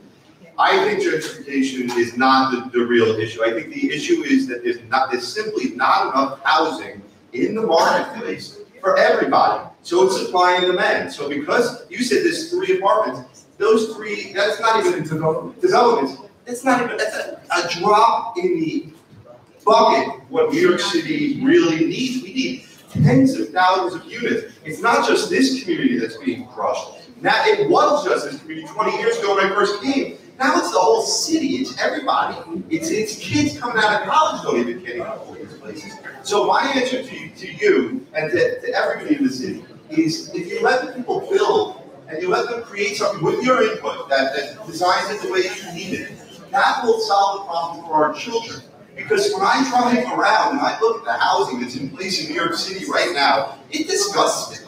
And the housing is old. It's old. And it's been around, and you go to some neighborhoods, it's been here for 100 years. By creating new housing that the young people really want to get into, and they're excited to live at, I think it's invigorates neighborhoods. And I think that this project will help. Okay, we have a very long meeting. We have 2 more minutes, and we got time to maybe 3 more questions. We got 1 here, I'm sorry.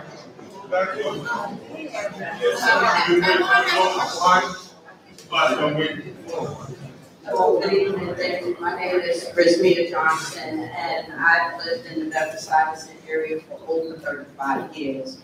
I know that there was a gas station approximately 2 blocks away, which they converted over because of construction.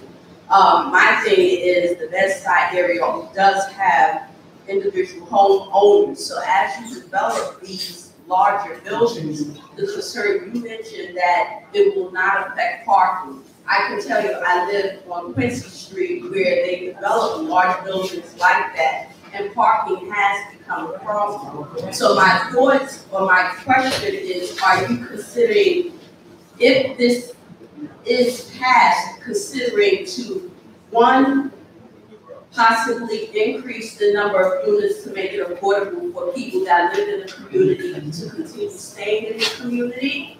And 2, would you consider reviewing the blueprints of that to possibly adding some form of parking, because there will be people that live in that building that will need parking, and the number of units versus the number of street parking is going to create a problem. I'm hearing that. It's the second comment, and I heard it.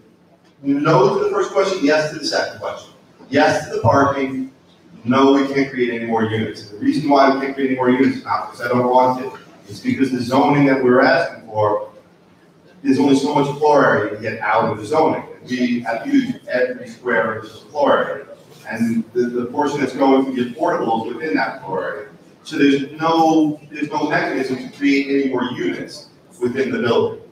So that's where we're maxed out on that. If we went for higher, that's always the request. Developers always want more and build more, and then we can provide more affordable, but we're maxed out. Okay, we got time for maybe 2 more questions. The gentleman.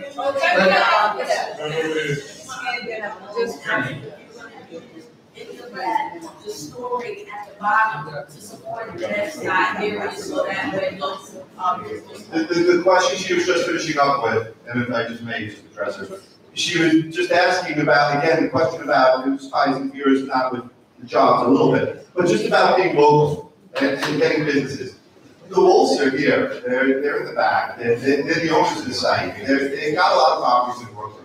They do a lot of retail. The problem, your wish to get local businesses is going to happen. And it's going to happen because just the marketplace right now, there's nothing national going on anymore. National retailers are gone. Anybody who's there is there, and anybody, there's nobody else coming back in to replace it. So if you drive around and see the empty storefronts, we all know what's going on. It's the same discussion we had about Uber seconds ago, now it's with Amazon. So the local is all that's left. The local restaurant, the local, like detailed people who do crafts or clothing or artists or pubs or coffee shops. All the local stuff that you're looking for, that's the only person taking retail anymore. You know, gone are the days of having a national chain, unless it's Starbucks or something like that. But you will get your wish, and they've actually been talking to the local realtors to find local business. Yeah, ma'am, let this gentleman speak, you have a chance to have a question. Yeah. Could you let the gentleman speak there? Thank you. I just have a quick question. What's your name, sir? Ricardo. Can the 11 affordable units be increased more than 11? And how many are set aside for community boards to read that? The community board set aside is all governed by HPD. Your board can probably tell you, and Tim, you might be able to tell a little better than I can exactly what the regulations are. It's all governed by HPD. We don't get the chance to pick who lives within the building. We will work with the nonprofit administrator, applications will be made to that entity, and they will select. Okay, we have time for 2 more questions. Lamb, and then time one has. She's been trying to ask a question,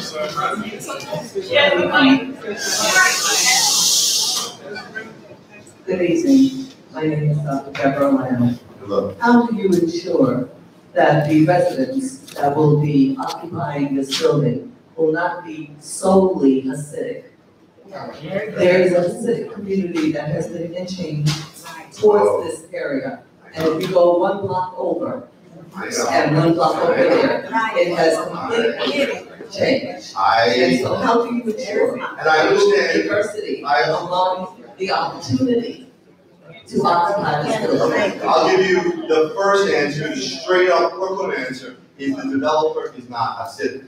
So that's the first thing. That's number 1. Oh, it does, because you've been around a while, you know what's going on in this community. And we all know that when the Hasidic build is a strong religious belief that even a gentleman like me who happens to be Jewish is not really necessarily the one to be in the building, okay? And I'm Jewish, but I'm in a different level, okay?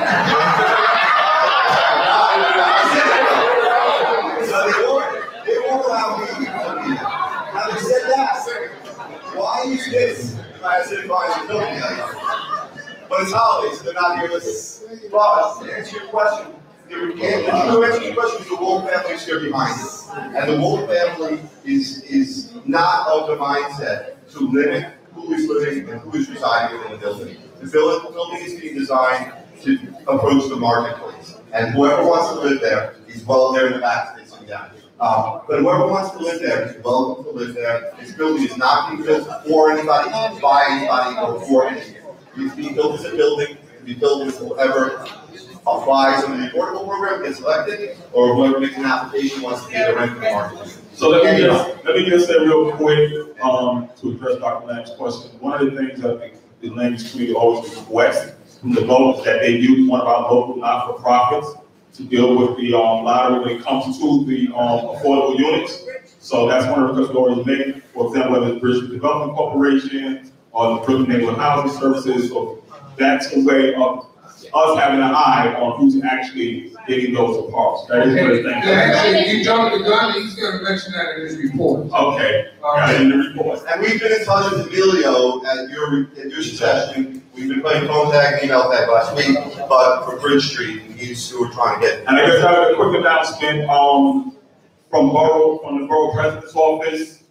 We have Mr. Richard Barrett, who is the land use director / city planner for Borough Hall. And Borough Hall is having a public hearing October the 11th at 6 p.m. If you can attend that, that is open to the public. If you have any more questions about this project, we are just the first step in this process.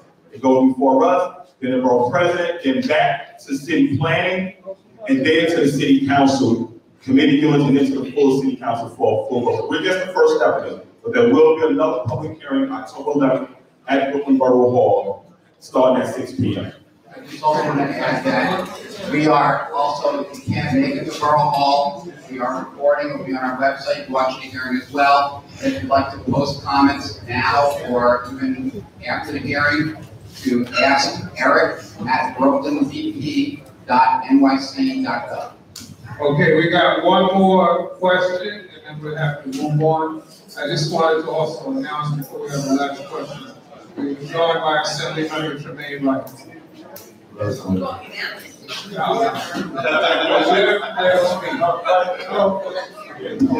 evening. So I have a multi-pronged question in relation to that. What's your name? My name is Tyrone Anthony. I'm here at the board. So I have a multi-pronged question. It's about jobs. So I understand a lot of people talking about parking and other aspects, but when it comes to economic development, we really need our residents that live here to have a way of getting income, right? So my question comes in construction, what firm are we using there and what's the process? And then once the building is actually there, what is the process for property management? So we know that the city has a strong need for affordable housing. The mayor wants to create 300,000 units of affordable housing and will preserve that. So that's a strong need for property management. What type of property management firm are we using the individuals that are going to be managing the actual property? Because we know that those property management jobs, they can be very lucrative. That's something that actually we would speak to Bridge Street about, because they can handle the non-profit component, and you saw me, they also manage buildings. So that was one discussion we were having. Sorry. So Bridge Street, actually, they use third-party property management. So it would be nice to see if you can use a. I'd be happy to work with you in that regard. We used my first role in Vilio this week, but you gotta work with developers here. You've got local as they get. So we'd be happy to continue the discussion with you as time goes on, even tonight, you can sit with them, I never get out here, and we can start to swap some information, and we'd be happy very much to work with you. All right. Okay, I think that's going to conclude our public hearing. I'm sorry, we have another public hearing we have to get to. We will be voting on this after we vote. Now, Assembly Member Wright, if you want to say something before we go to the next public hearing.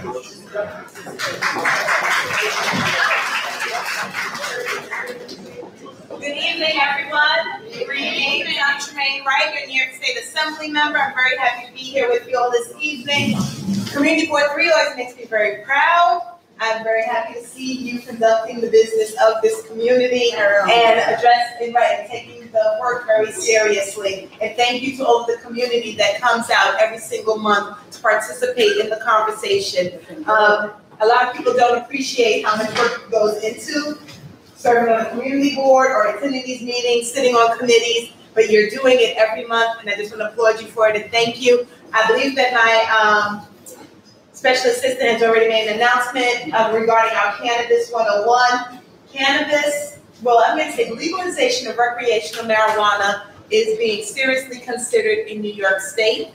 This is an industry generator. We are not talking about whether or not you're going to have a smoke. We're talking about the creation of an industry, the entire system of how it will go from growth all the way to retail. Please come out and be a part of this conversation. I invite the Economic Development Committee to be a part of it because that's what we're talking about. And I need us to make sure that our community is not left out of the discussion. So it'll be on Saturday here at Restoration. We start at 10 a.m. Thank you very much. Thank you. We have our next public hearing. Introduction. The next two are going to come out of the Economic Development Committee. Introduction to present is going to be given by Chair of the Economic Development Committee, Mr. Tyrone Anthony.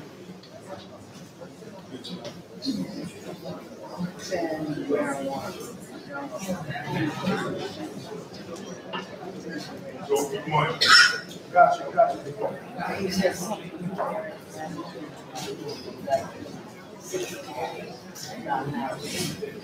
Good evening, everyone.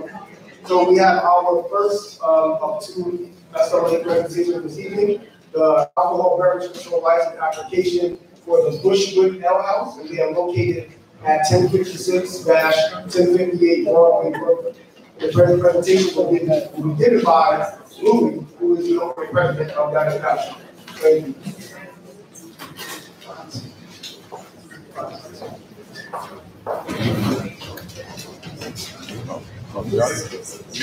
Good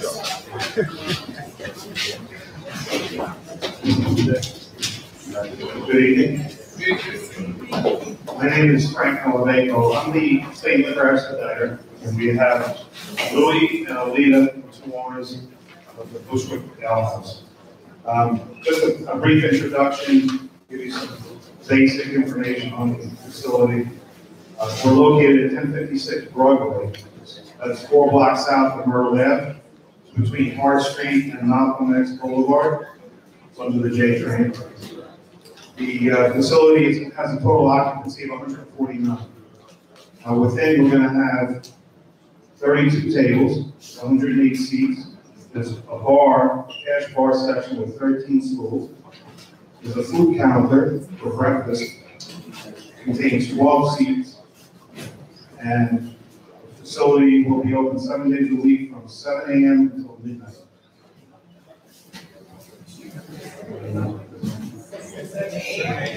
7 a.m. to 1 a.m. So, and if we can take a look at the pictures, we have a menu. I'll let Craig get to that. So we have the breakfast menu, and it goes into a lunch menu and dinner menu. The basic concept is the American classic diner style.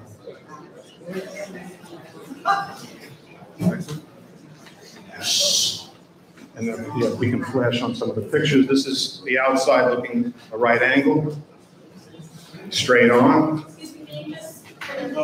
Sorry. One of the inside shots, far on the left. Front doors. Basement. Front. Kitchen. Kitchen.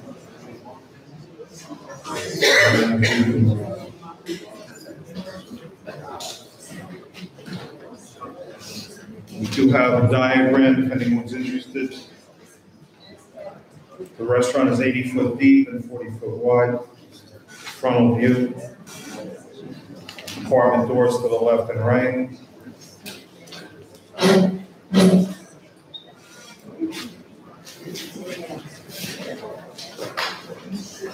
This diagram shows the kitchen in the back area. Bathrooms to the left. Seating, bar to the right.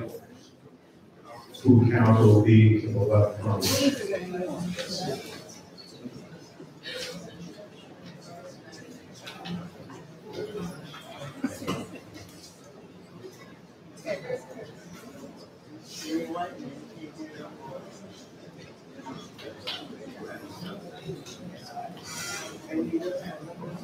So those are the basic slides. The way of background, Louis has opened up 3 other restaurants similar to this style in the last 3 years. The names give it away. It's the Ridgeway Ale House, so it's very similar type of setup. It's on Myrtle Ave and Ridgewood. And then there's the Bushwick Bagel House, which is on White Cloth Ave. And then the Master Pizza House, which is located off the Long Island Expressway in Master.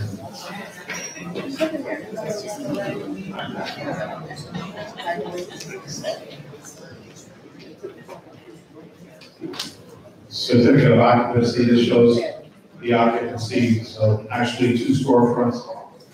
One is 70 occupancy and the other side is 70 occupancy. Are they being combined with 2 storefronts? Are the 2 storefronts being combined?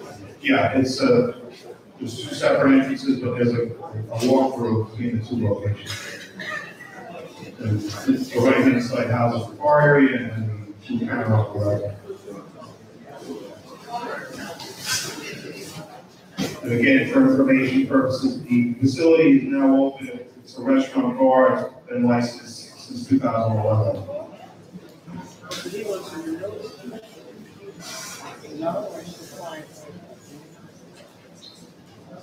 Yeah. Okay, so thank you very much. This is the legal representative. Two owners are here. We're going to go into our public hearing. Any questions? I'll start with the public first. Any questions from the public? Need mics, please.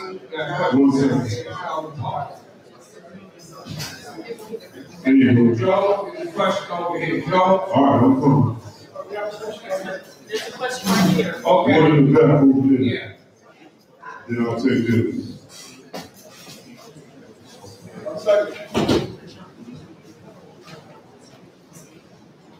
All right.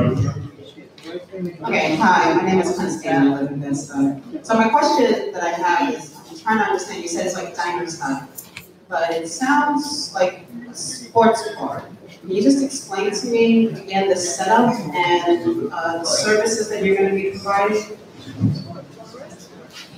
The menu itself is like a diner. We're not looking to have a club with dancing around, so like that. We're looking to serve food primarily and serve alcohol and have a sports bar atmosphere. There's going to be television televising local sports. But like Applebee's, like TGI Fridays, like Chili's, they have TVs around the bar every day. And so breakfast also gets breakfast, lunch, brunch, and dinner. Deliveries, delivery.com, Grubhub, things for the Okay. Yeah, another question from the public. Morgan Lindsay. Question about the name. Morgan Lindsay, yes. Question about why is it Bushwick Ale House, not Bed-Stuy Ale House? It's on the Bed-Stuy inside. That's a good question, because I actually have the letters from a previous location I wanted to do. And I had the letters, and the letters cost me like $1,700. So, I really didn't have the letters. I was going to open another location in Bushwick, but the deal fell through and I had the letters already made. That's why the letters are already made. You want to do it? Change the best side. You have a question for donations. What's your name, ma'am? Yes, my question is I know when certain sport events come along, there's real interest. Sometimes I understand loud, long, drinking beer and certain beverages. How is that going to happen considering the fact you have people living around? I know places that have other sports bars, don't always have places that, have residents open them. Well, there are many bars, and we don't see that residents a little often. And we do everything we can to accommodate the people that live in the building. We don't want anything about spaces. That's what we're closing at midnight. We're not going to have live DJ music or anything like that. I want 12 o'clock. It's reasonable to have some sort of activity until 10, 11, even midnight in any restaurant. I'm not going to be blasting the TVs to emanate through the building. People will get, the walkies when like World Series or playoffs go on. Yes, that's true. We're going to try to keep the noise to a minimum. Okay. Take a question from board members now.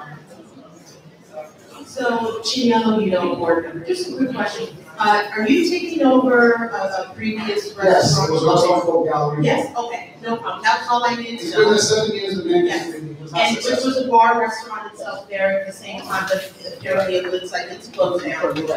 We're taking over the establishment. Was that a transfer or a new license? It doesn't require any license, it requires a transfer of the license. Okay, thank you. Hi, Scott Pratt, board member. I had a question. You mentioned that the hours were 7 a.m. to 1 a.m. during midnight? Midnight, not 1 a.m., midnight. Is that also on weekends? Weekends, yes. We have no interest in being open after midnight. Other question, there seems to be a residential apartment next to it. Did you get any letters of support from any? Yes, we have the tenants in the building signed a letter for petition. I have no objection. They're happy that actually we're there because they might have to experience on in terms of cleanliness and organization and appearance. And you have plans to? Oh yes, it's our full location. And if anyone can Google the Ridgewood Ale House, had over 4,000 reviews in over 3 years, and we've never had an incident. So. All right, have you done any sound? The previous owner has done soundproofing in the building. We're going to remove 2 speakers because there's too many speakers from the middle of the building, so just the front and the back. Also, is there any outdoor space? There is a outdoor seating area in the back for lunch. Outdoor tables. Any board members have any other questions? Any other questions on the board members? Okay, now we're gonna close this public hearing. Thank you very much. Thank you very much, everyone. Okay, we're gonna move to the next public hearing, which is also related to a liquor license. Introduction will be given by the chair of the Economic Development Committee, Mr. Stuyvesant. Hello, good evening again. This is our second out of two SLA hearings for this evening. For alcohol beverage control license application for 566 Nostrand Avenue. They're located at 566 Nostrand Avenue, that's between Herkimer Street and Atlantic Avenue. And the presentation will be given by the actual. Oh, all right, got it. Go up there, right?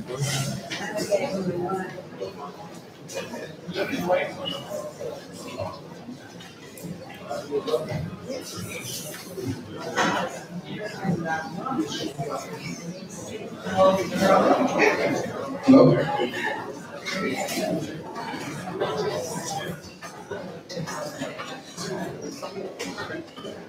Good evening, everybody. My name is Michael Franklin. Welcome, sir. Owner of 566 Nostrand Avenue.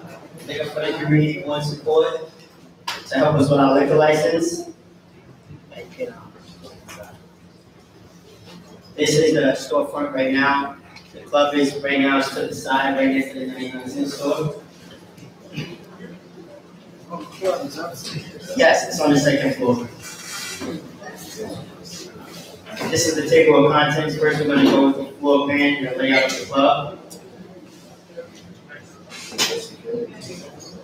So this is the floor plan right here. As you can see, this is the bar area, which is the biggest. We'll have stand-up tables, along with chairs at the bar. We'll have a kitchen.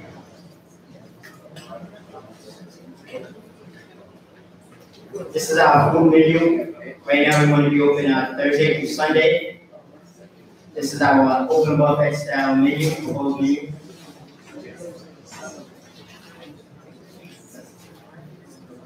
Yeah, you get it. All right, so we had a little issue here with we're dealing with something called a 500-foot rule. 500-foot rule is when there's 3 or more liquor licenses within 500 feet. We're trying to come in at the 4th location. First one is the Brooklyn A Hotel, which is a hotel bar specifically for the guests.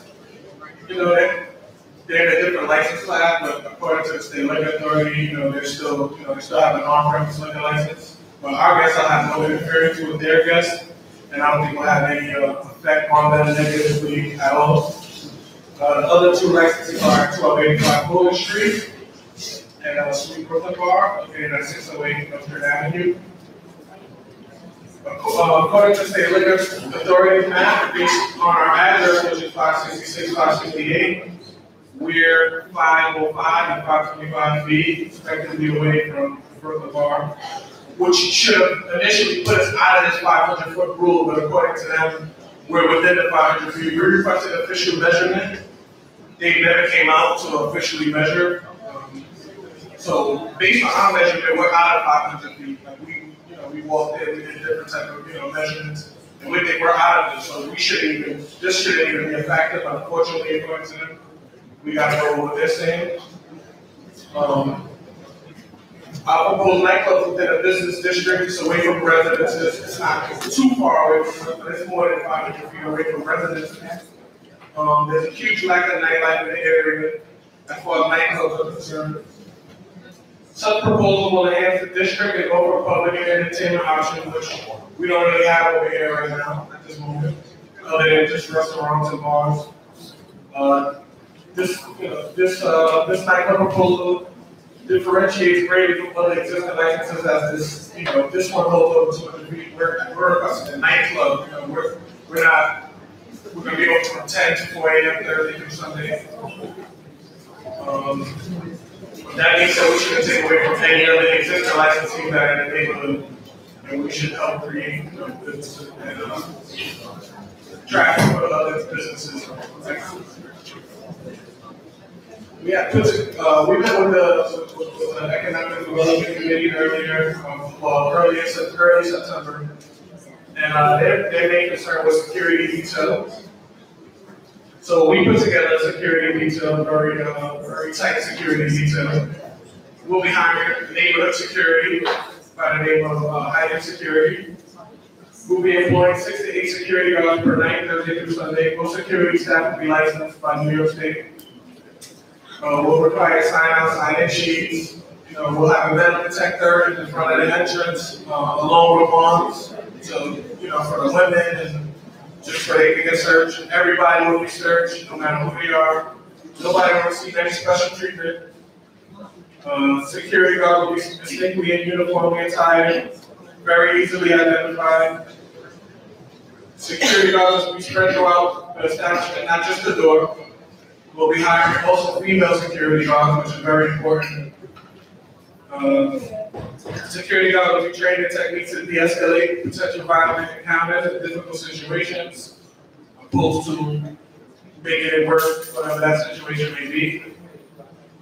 Establishment policy will be mandate that security separates and removes all potentially violent patrons in a manner consistent with the law. This is designed to prevent the continuation of violent activities inside or outside the club.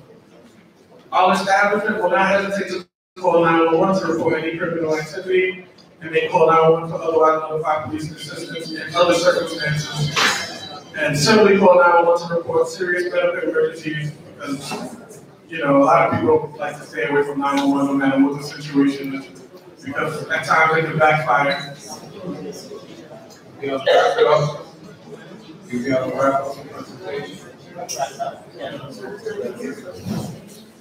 Perpetrators will be detained by security through lawful means.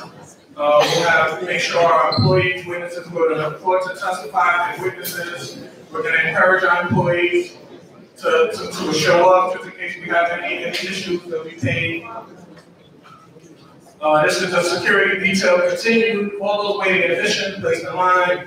We'll have up to 32 cameras, digital cameras, to help and assist them with the NYPD or any other agencies who are involved or anything. Somebody's car stolen down the block, whatever the case may be, whatever help we can need. With the 32 cameras.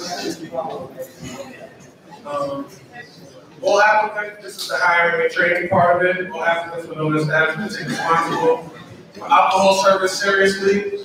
All applicants will know about business policies and state laws related to the service of alcohol. We will screen all applicants. We'll have background checks just to make sure there's no previous violations from them or any previous histories. These are just things that we will be going through, like visibly intoxicated persons. That's very important. Every bartender, waitress, everybody will be required to take ATAC classes, known as Alcohol Training Awareness Program course. They'll help with the visible sales of intoxicated persons.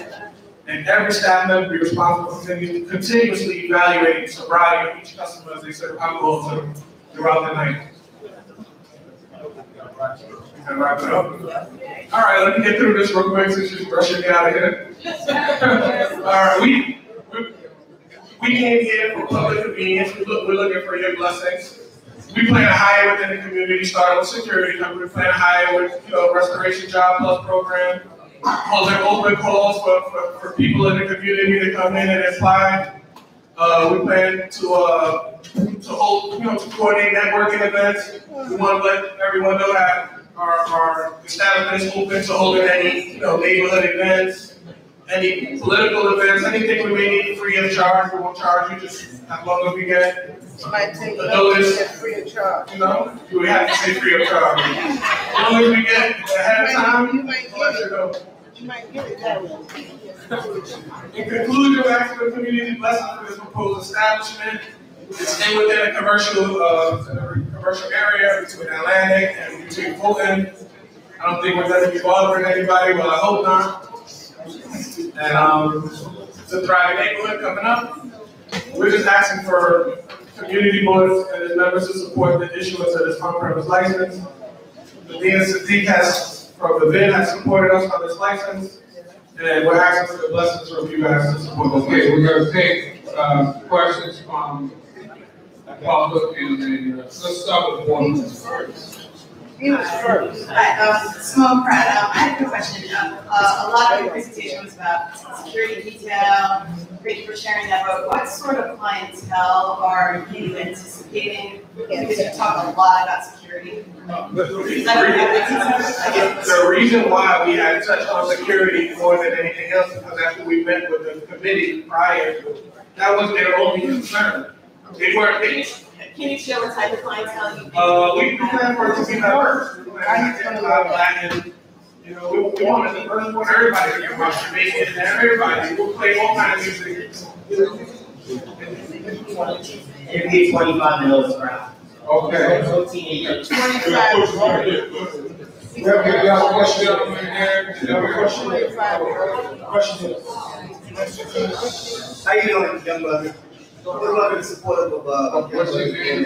Rob Robinson, member of the community.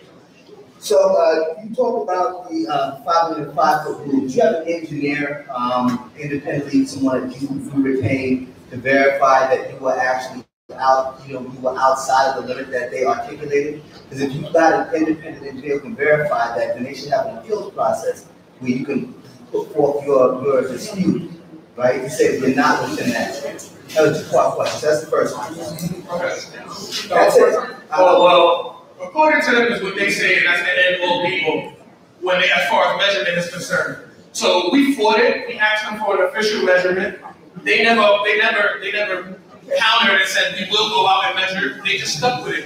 I guess they're looking for the end result with the community and to see what's going on. But according to them, that's what it is. We're under 500, and that's that. And I just wanted to go back to Ms. Pratt's question. I think she's asking about clientele, right? Because the reality of the scenario is if you have promoters involved in filling the space for the events that you're doing, if you don't have that age requirement with them, you're going to attract a young crowd, which will require that you have the kind of security that you're talking about, right?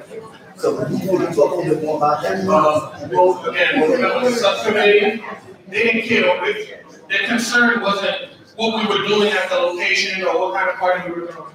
They were concerned about past issues that we're not really too sure about, and they stressed security. Every subcommittee member addressed security. So we made sure we got together and put together a security detail that made everyone comfortable. We wanted to stress that out because they stressed that to us. So really quick, I just want to address one issue, the 500-foot rule issue. So what happens is, like the presenter said, if there's a certain number of establishments that fall within that rule, there's a hearing with the SLA. So SLA will then notify the community board, which is what they did to say, hey, listen, we have a certain amount of applicants of SLA license holders within a certain geographical distance, right? They will then put the onus on the community board, on the economic development committee. So basically, in short, SLA will not make a decision, and they will leave that within here. Now, the establishments that are local, we did the site visit and we walked around. You have the Brooklyn A Hotel. You also have. I mentioned this in your report, right? You're going to give your report, right? Yeah, I mentioned that in the report. Well, this is the report.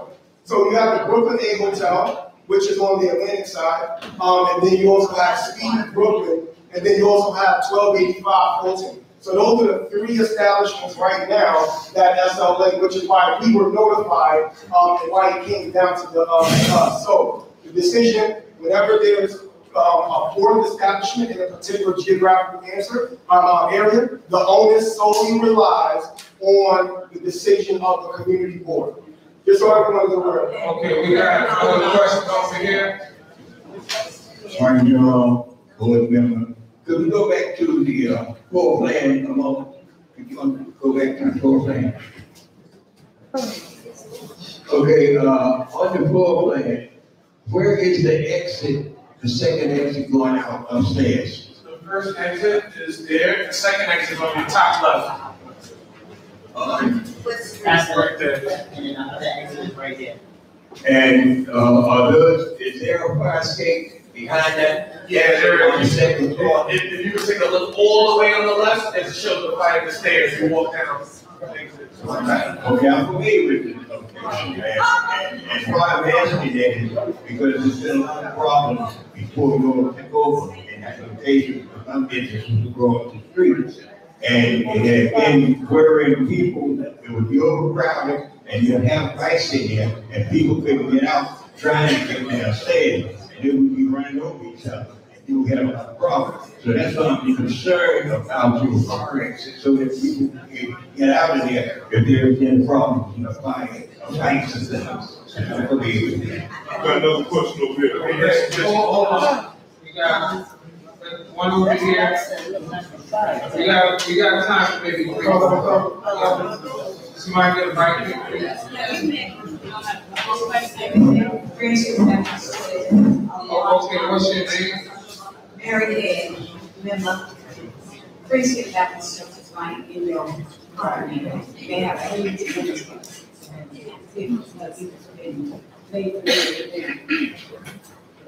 We have reached out to Friendship Baptist. I don't know if everybody heard the question.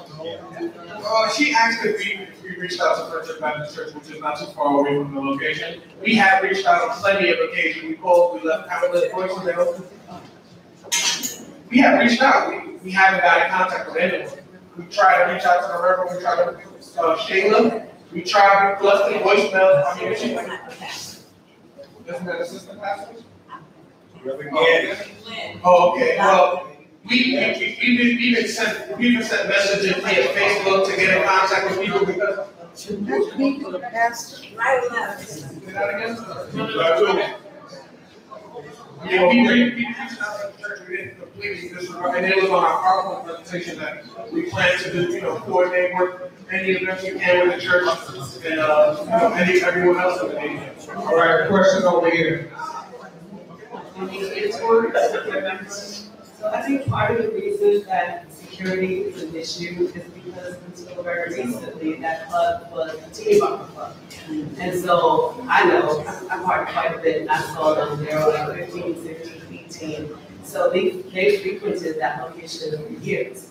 So how are you, I guess I have a two-part question. How are you going to ensure that they know that this club has now changed and is for the older crowd? And secondly, with that older crowd also comes a lot more vehicles that will be double parked outside, and that is very busy thoroughfare. So how do you mitigate that?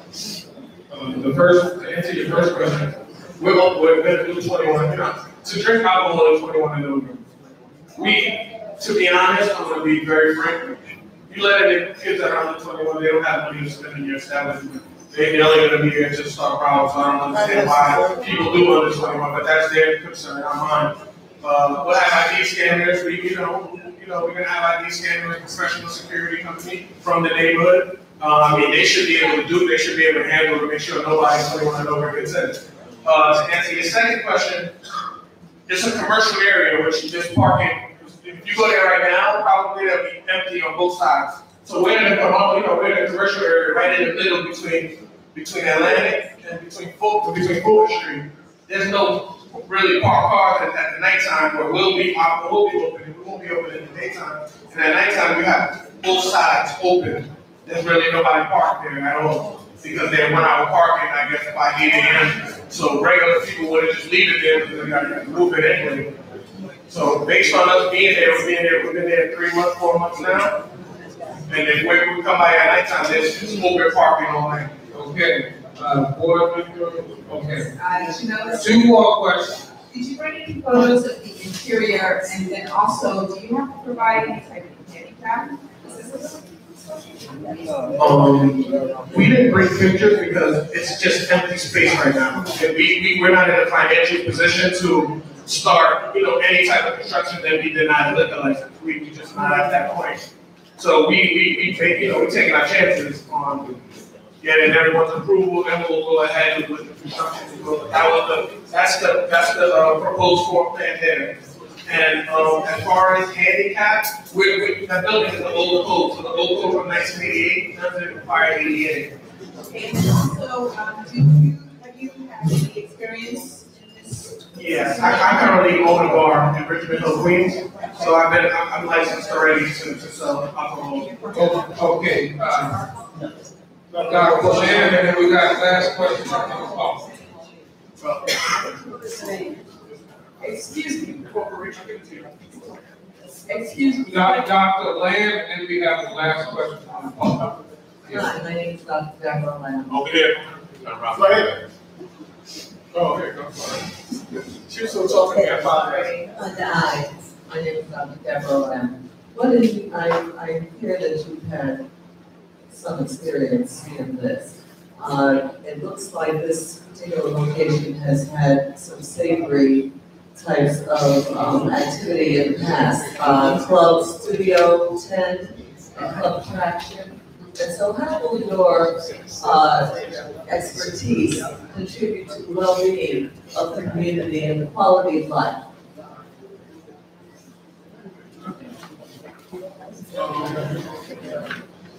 You gotta trust us. That's just gonna be interesting. I mean, everybody can go here and tell you this and tell you that, but listen, we're gonna be hiring almost 8 security guards a night. I mean, what more? I mean, you can't do much more than that, you know? We gotta avoid loitering, we gotta avoid, you know, I could only try to do my best better than everybody else did, but in my history, I've never had any issues with it as far as, you know, any What's the name of your company? Your club? Your club? It's called Jamaica Entertainment, but I'll give you more information. Jamaica Entertainment? Yeah, Jamaica Ave Entertainment. It's in Richmond, Queens. Okay, last question from the public. Excuse me, the young gentleman first. What is your name? Oh, sorry, my name is Claire Peterson. The young man who first started speaking quoted at the age of 25, and then when you started speaking, you quoted at the age of 21. The reason why I said that is because the young lady over there dressed teeny boppers, meaning under 18. When we want to, you know, you serve liquor to 21 and over, that's the reason why I mentioned 21. So the starting age would be 25? Yeah, that's our intent. Thank you. Yes. Okay, thank you very much. Can I just say something in closing? Sure. We are both from similar communities. I'm from the south side of Jamaica, Queens. I was tired of going to clubs in Manhattan and people telling me, you can't get in, we have full capacity. And I look at somebody from a different ethnic background, go right into the club and the bouncer shakes their hand. So I was getting tired of that. So I said, you know what? Let's come here, let's do this. So we are hoping that you guys can bless us with your approval. Thank you so much for your time. Thank you. Okay, Mr. Butler, do you have any community announcements? I don't see it. Okay. If we don't have any community announcements, we're going to go to our roll call. Babatunde Akwe, Felicia Alexander, Taiwan Anthony, Monique Antoine, Dr. Kim Best, Anthony Guzera, Michael Catlin, Ivy Gamble Cobb is Evelyn Collier, Pastor Gwendolyn Bickle, Hyena Evans, Mark Castell, Richard Plateau, Sharon Forbes, Keith Forrest, Dennis George, Bertie Glasgow, Shea Greenfeld,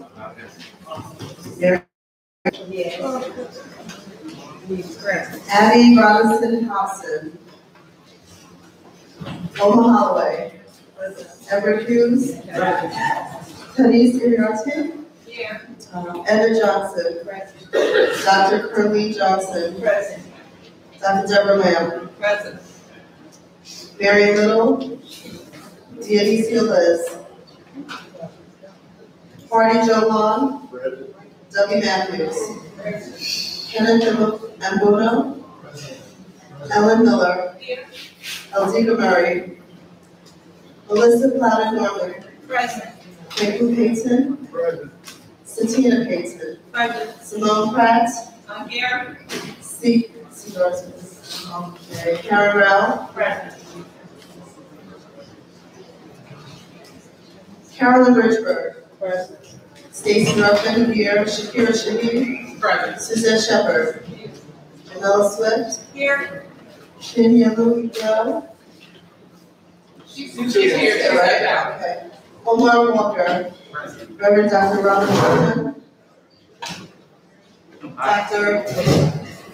Reverend Dr. Robert Porter. Shanita Wells is excused. Doug Williams. Here. TJ Wilson. Here.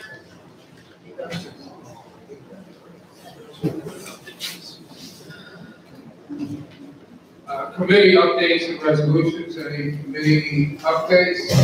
Now we're gonna go. Okay. Why don't we do our updates and then resolutions? Updates and committee updates and committee reports. And people having the resolutions, if you could be queued up. I know we have these three. Good afternoon, everybody. Good evening, I'm sorry. Just want to say that the Health and Social Services Committee meets every third Monday of the month at 6:30 at the board office. We're presently working on a community forum to bring information that's needed to our community. We're working in conjunction with the Civic and Public Service, and we want people to come and talk to us about what's needed, what we need to put out there to people. And we're trying to do something in the spring, early spring or late spring. So on October 15th at 6:30 p.m., we will be in the board office meeting, planning and designing this forum that we're planning.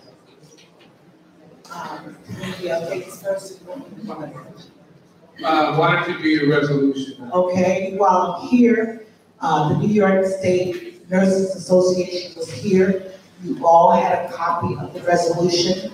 The Health and Social Services Committee is recommending the support for this board for the New York State Nurses Association.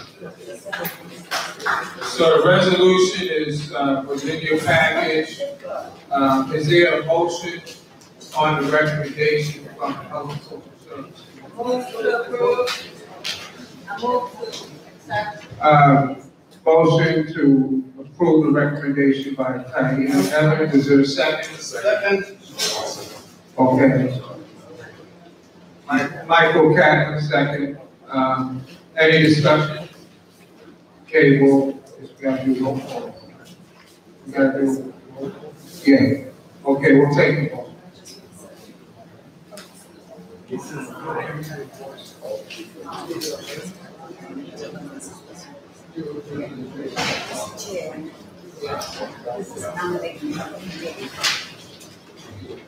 Felicia Alexander.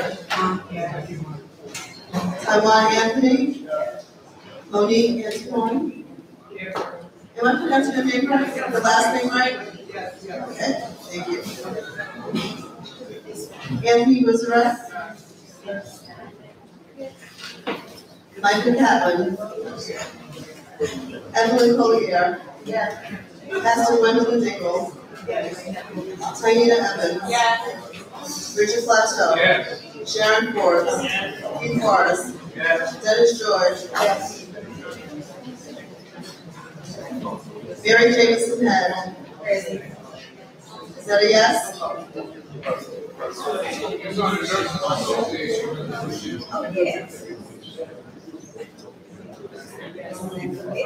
Oma Holloway. Yes. Everett Hughes. Everett Hughes. Yes. Teresa Reduction. Yes. Enda Johnson. Yes. Dr. Carleen Johnson. Yes. Dr. Deborah Lamb. This is for the resolution for the minimum safe staffing. Yes. Yes. I asked, was this the resolution for the minimum safe staffing? Yes. Yes. Thank you. Marty Joe Long. Yes. Debbie Matthews. Yes. Kenneth Amono. Yes. Ellen Miller. Yes. Melissa Cloud Norman. Yes. Clayton Payton. Yes. Satina Payton. Yes. Simone Pratt. Yes. Karen Brown. Yes. Carol Richburg. Carolyn Richburg. She left? Stacy Ruffin, yes. Shakira Shaheed? Yes. Suzette Shepherd? Jamila Swift? Yes. Chinyelu Joe? Yes. Omar Walker? Yes.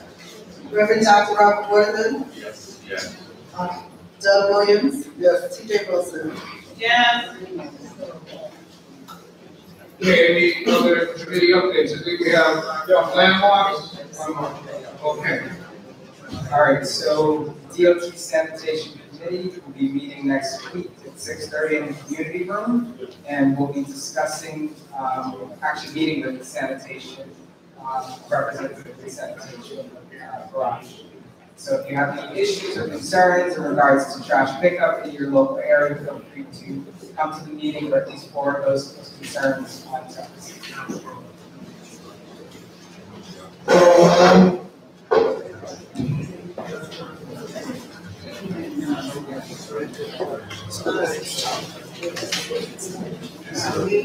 Hello? We have two, I'm never calling you, but I want to two resolutions tonight.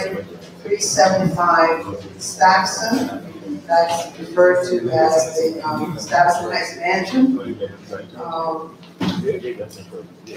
On Monday, September 17, 2018, we met with the architect, making a presentation of the revised rendering for 375 Stuyvesant Avenue, Brooklyn. This is referred to as the Stuyvesant Heights Mansion, which is located on the corner of Decatur Street and Stuyvesant Avenue. The applicant's presentation of the revised scheme was made by Jordan Rowe and Cesar Juarez of GXA Studio.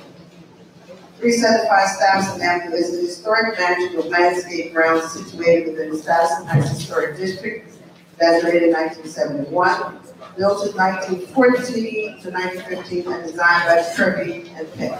The property was built by Otto Seidenberg and later owned by Dr. Josephine English, an African-American gynecologist and healthcare activist who was the first Black woman to open a private practice in New York. Committee comment. Revised plan include a reduction of 32,000 square feet. The proposal includes demolition of the existing garage and rebuilding of the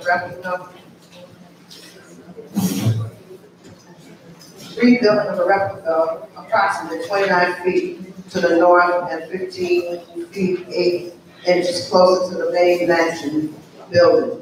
Construction of a new 5-story building at the easternmost portion of the property that is 4.5 feet narrower than the original proposal, with 4th floor heights that align with adjacent neighborhood cornices. The 5th floor is set back by 17 feet 11 inches.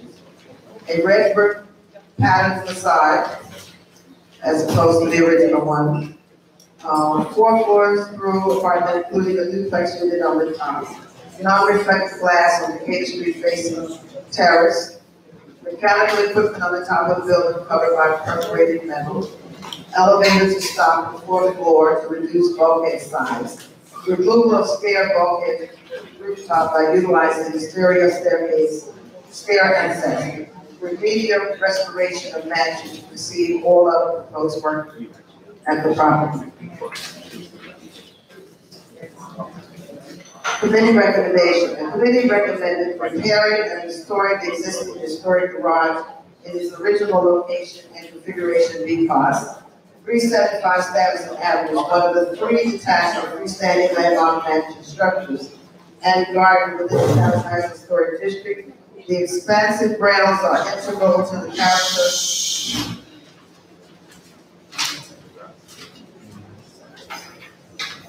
and significance of the building and the neighborhood. The elimination of a large portion of the existing grounds and relocation of the garage is not acceptable. The mansion is designed in the Renaissance Revival style and with unusual Prairie style element, including the low garage and open space behind the mansion building. The mansion was designed to include access to personal automobile. The garage was an important element in the program for the spectacular residents. Committee decision. Despite the redesign and revision of the renderings, the committee objects to the relocation of the storage garage and recommended repairing and restoring the garage to its original location. The committee rejects the demolition of the original historic two-car garage to build a five-story new building. The proposed structure will significantly alter the mansion's landmark and historical significance. It will compromise and diminish the context and aesthetic integrity of the very significant Stuyvesant Heights Historic District. Committee resolution. The motion was made and seconded. The CB3 Landmark and Preservation Committee voted unanimously to not support docket number 19-21219, which is the LPC application to demolish the landmark historic two-car garage in order to build a new five-story structure at 375 Stuyvesant Avenue, Brooklyn, New York, 112. Action. The CB3 Landmark and Preservation Committee is asking the CB3 full board to support the resolution to not support docket number 19-21219, LPC application to demolish the landmark historic two-car garage in order to build a new five-story structure at 375 Stuyvesant Avenue, Brooklyn, New York. We thank you for allowing us to participate in this project. Chair. We heard the recommendation from the chair of the Landmarks Committee, which is not to support the application to build a new structure on Decatur Street, on the south side of Decatur, that's between Stuyvesant and Malcolm. Is there a motion? So moved. Moved by Ben Johnson, seconded by Hardy Joe Long. Any discussion? So we would say yes, step support, yes. So the motion is to support the recommendation, which is not to support the application for the new building on Decatur between Stuyvesant and Malcolm. She's asking. Okay, another question? Yeah. Who owns it? So, who's Mike? Who owns it? Who owns it? Dr. English's son still owns it, but somehow there's a partnership with some new developer. It's a partnership with a developer that has funding to put a building there. Oh, yeah. So it changes the whole dynamics of it. So the son is still there. I can't say he doesn't last time. He lives on the top floor of the building, so we hope he still does. Okay. Any other questions? Not, I'll call the question. We'll take the vote.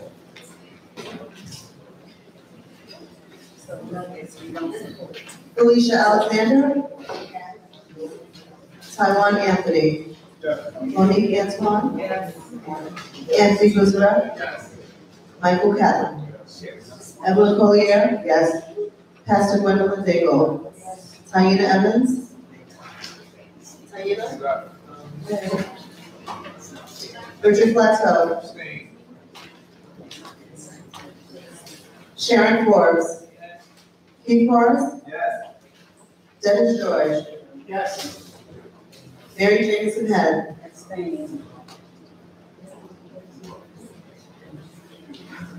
Oma Holloway. Everett Hughes. Yes. Teresa Uriarte. Yes. Edna Johnson. Yes. Dr. Curling Johnson. Yes. Dr. Deborah Lamb. Yes. Hardy Joe Long. Yes. W. Matthews. Yes. Kenneth Camuno. Yes. Ellen Miller. Yes. Melissa Cloud Norman. Yes. Quentin Payton. Yes. Satina Payton. Yes. Simone Pratt. Yes. Karen Rao. Yes. Stacy Ruffin. Yes. Shakira Shaheen. Yes. Suzette Shepherd. Yes. Jamila Swift. Yes. Shinya Udo. Yes. Omar Walker. Yes. Reverend Dr. Robert Wardman. I'm confused. Absolutely, yes, no. Young senior. Doug Williams. Yes. TJ Wilson. Yes.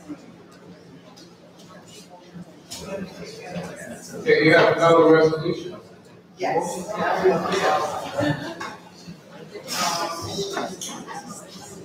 This is LPC application 19-2259 for 485-87 Tompkins Avenue, that's between McDonough Street and Gator Street, blocking on 1855, block 4. Application filed to demolish an existing two-story commercial building and construct a new 6-story residential building in the Stuyvesant Heights expansion historic district.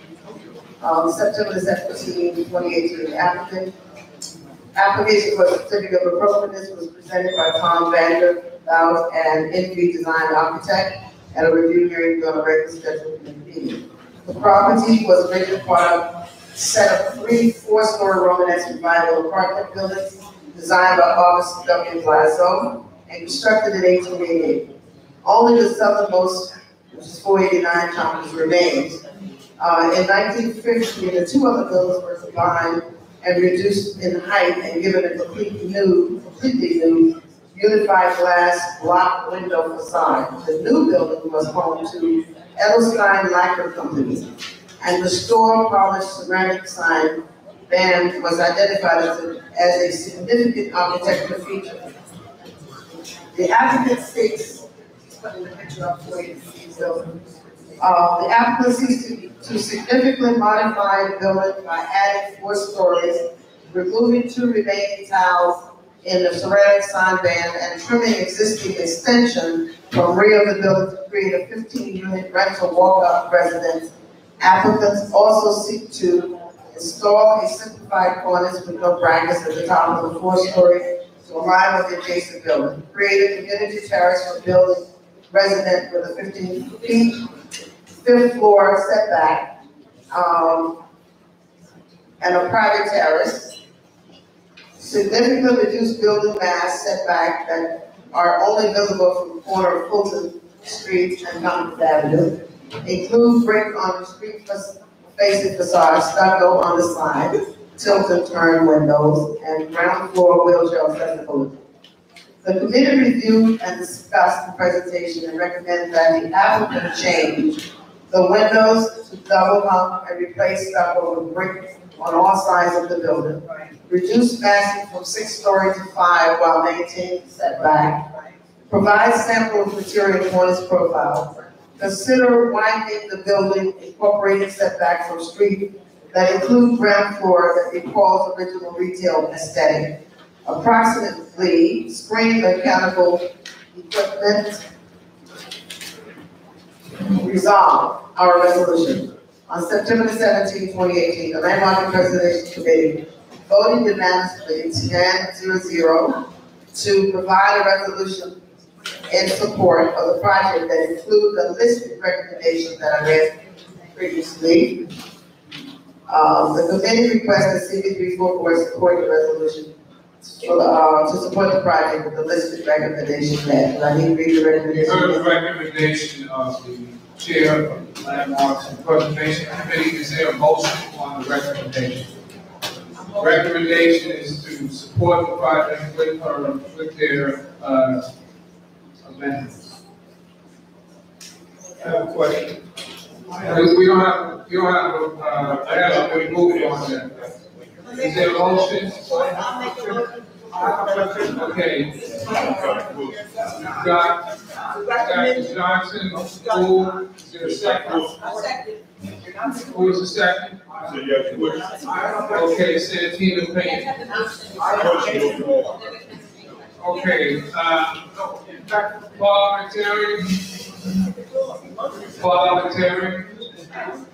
parliamentarian.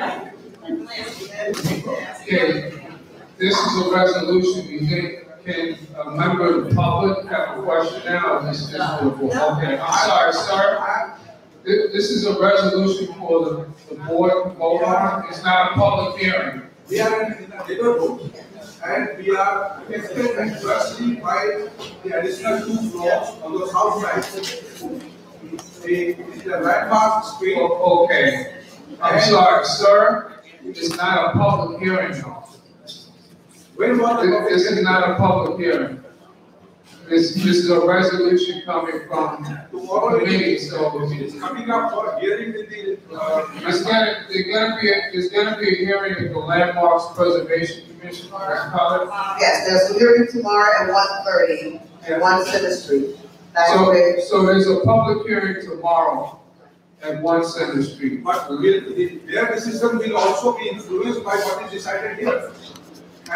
Yes, possibly, they can take our recommendation into account. The difficulty of the neighborhood must be considered. You can go to the hearing tomorrow. You can go to the hearing at the Landmarks Preservation Commission tomorrow. Tomorrow at 1, arrive at 12 o'clock, the hearing is at 1:30, and you sign up and you speak, whatever you wish to say, you can do that tomorrow at the Landmark Public Hearing. Okay, any questions? To reduce the 6 to 5, my story. One story. Sir, I'm sorry, but this is not a public hearing right now. We're gonna be voting, the board members are gonna be voting on this resolution. Yes, any questions? They have about 5 to 6 days, 5 bullets on the front here. Change the windows, double hung. So we have recommendations on the bottom of the resolution there, it says the commission duly discusses and presentation and recommends that the applicant. So our resolution is supported by these things. These are the. Any other questions? Yeah, my question, Mr. Chairman, is that the committee review and discuss and what they recommend. Do we have a follow-up with somebody in that committee to make sure these things are carried out? Although we sit here and vote yes, no, yes, no, is anything? The follow-up is that our letter's gonna have to get to the landmark, whatever you decide, like the landmark tomorrow morning. Okay. Possibly have influence on how they vote on the Monday. So that's my question, because we sit here and vote yes, and then nothing gets done, and they do what they want to do, and I want to make sure what we're voting on is going to be carried out, so the guy. Well, what happens at the hearing, we vote, we have to have the community input. They take that in consideration. It may be that they may vote differently, but they do take it in consideration at the hearing. So that gets done at the landmark. Okay, we have another question. Yes. Chief Yellow board member, I think maybe I'm just a little confused because in the first resolution, we're not supporting a change to a landmark building, but in this one, we are supporting a change to a landmark building. So I'm confused. I mean, what are the parameters in terms of when the landmarks committee doesn't support a change to a landmark building? I'm gonna just add a comment on this. There's a lot of background having to do with 375 Stuyvesant. They've been meeting about this for probably close to a year. So I don't think we can get into all the dynamics as to why the committee was opposed to that, but there are a lot of issues having to do with that. Now, So we should be concerned about this one too? well, they better than okay. Yes. Oh, thanks. So the main implication of this building from 75 is that the historic features of this building don't exist anymore. The building was really built in 1888. It was changed in 1950. It was still included in the expansion. It was still included in the expansion of the historic features. The only thing that was in that part of the building that occurred was the signage. It'll stay black, because I think only a little piece of the sign. On the current It's around the corner. Yeah. That's the signage is the only piece that was historic, and only two of those tiles remain. So there's nothing about the building that's historic. Okay. Any other questions? Okay, now I'm gonna call the question, we'll take the vote. So again, is to support the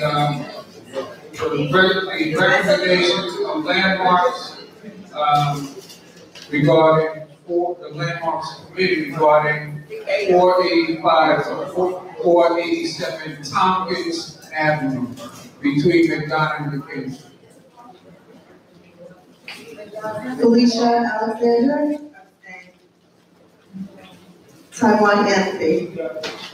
Sorry? Monique Antoine. Anthony Roosevelt. Michael Callan. Evelyn Collier. Yes. Pastor Gwendolyn Dingle. Taina Evans. Taina. Richard Plateau. Yes. Sharon Forbes. Keith Forrest. Dennis George. Mary Jameson Head. Mary Jameson Head. Yes. Coleman Holloway. Yes. Everett Hughes. Yes. Teresa Riordan. Yes. Edna Johnson. Dr. Kermit Johnson. Yes. Dr. Deborah Lamb. Yes. Hardy Joe Long. Yes. Debbie Matthews. Yes. Kenneth Ebudo. Ellen Miller. Yes. Melissa Cloud Norman. Yes. Faithful Payton. Yes. Satina Payton. Yes. Simone Pratt. Yes. Karen Brown. Yes. Stacy Ruffin. Yes. Shakira Shaheen. Yes. Suzette Shepherd. Yes. Jamela Swift. Yes. Shania Ludo. Yes, she does. Omar Walker. Yes. Reverend Dr. Robert Woodard. Reverend Dr. Robert Woodard. So that one I did last time.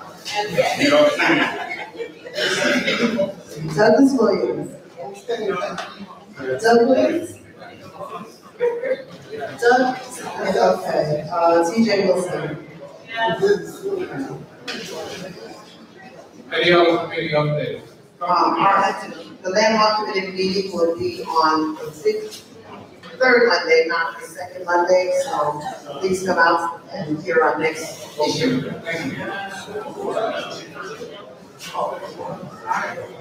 That will be on the 5th floor in 1360 Fulton, at the same floor that Mr. Martin's office is. So it's not anything.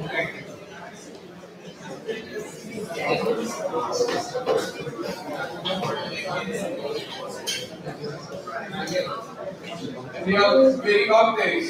Guys, we still gotta take 3 more votes. Hello, good evening. Really quickly, the Economic Development Committee, we meet the first Thursday of every month. We have a meeting on the Thursday. Currently, we are in the process of planning our Economic Development Conference. So, we have a couple ideas and issues that we would like to kind of discuss at this conference: health, jobs, small business growth, things of that nature. So, if you are interested in economic development or in helping us plan our economic development conference, please feel free to come and say your input. Thank you. Okay, we're gonna move on to our action on the public hearing. So we got 3 more items we have to vote on. First action will be on 895 Bedford Avenue Realty LLC. So a recommendation can come from the Housing and Land Use Committee. You gotta come up to the mic.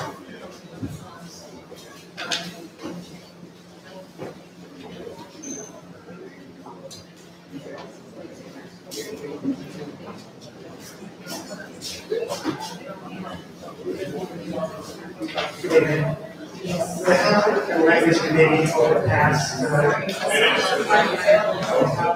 the House and Language Committee over the past year met with the 895 Bedford Avenue's team, the attorney, the architect, and they made several considerable design updates in response to our comments. Floor plans, they adjusted the floor plans, adjusted the commercial entry.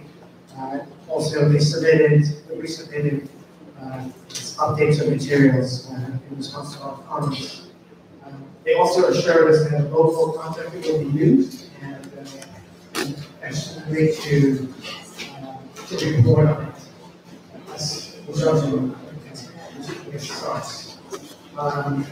They also made a change to rentals, market rates, the market rate rents. Did everyone hear? No. They also made changes to the market rate rents. They dropped that to reflect the areas. And they recently got a support letter from the neighbor of 389 Willoughby Avenue who supports the development. The committee, during our last meeting on September 12th, resolved to support this application.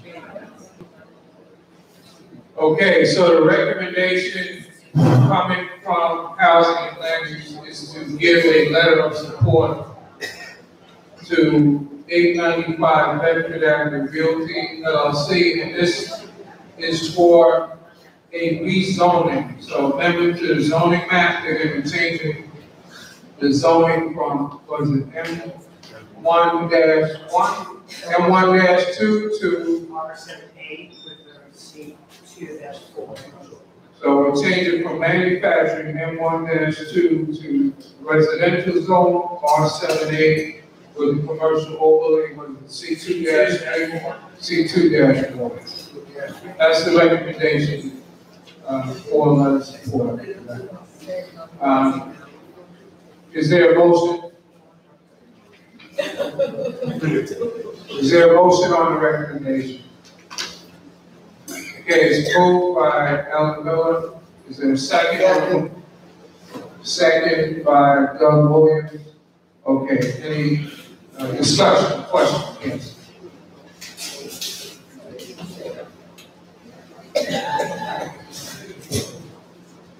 Sheena, board member. So I did not completely hear, Dennis, all of the suggestions that were supposed to come with this recommendation, but my question is, or the discussion I'd like to have, is there an opportunity to put provisos into this with the understanding that if there is some type of vote yes on this, that we expect them to fulfill certain expectations of this community board, such as such as jobs and proper management, of development of the building, and maybe the consideration of underground parking or whatever it needs to be. I mean, I think that would make people here a lot more comfortable if there were additional provisos, because they're coming to us when they haven't even tested this ground.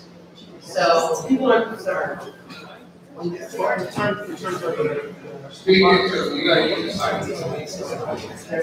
of the environmental, they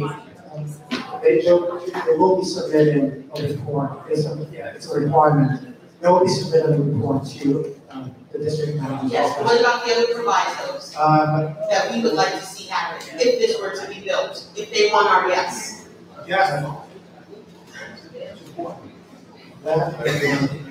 Well, I think one of the things that was discussed, and I was actually in one of the committees, one of the things discussed was that they hired a local development corporation to deal with the affordable piece. It was discussed, but we want it as a proviso, not just a discussion.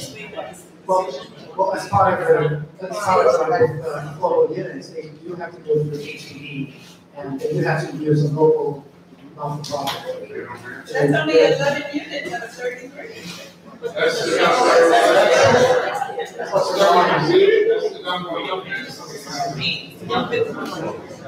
That's what's required in terms of 11 units. Okay, any other questions?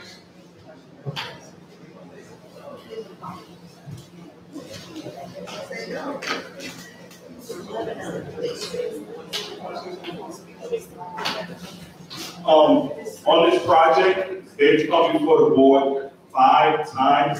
There are certain provisions in the project that we have no say-so over. We have no say-so of how many affordable units they're going to provide. The MIA plan, the mayor's plan, requires them to do 11 affordable units. We have no say-so on that. That's why after this project, after it leaves us, it's going to Borough Hall, they'll have their public hearing, and then after it goes from there, it goes to city planning. So there's certain things we just don't have any control over. As far as the environmental study, the state and the city study that. They're not allowing them to build on contaminated land without a report and it's issued. Once that report is done, it gets sent over to the office. So we do get that information. But there's certain things we have no control over as a board. And what? And parking? Parking is not required. The zoning doesn't require it. It just doesn't require it. The reality is, stuff is not required. But the reality also is that they're going to be parking, that it's going to make the whole development less affordable. Too. There's a cost to doing parking, so they're not doing parking. They got way, they're way out of parking according to the zoning, correct? If the development has under 15 parking required, the city raised parking. The city, we have no control over that. Okay, any other questions? I have a question. No, we don't take questions from the public now. It's just board members on this. Well, okay, so I'm calling the question. Again, it's for letter support for 895 Bedford Avenue, Real. Felicia Alexander? Taiwan Anthony. Taiwan Anthony. Yes. Monique Antoine. Anthony Guzera.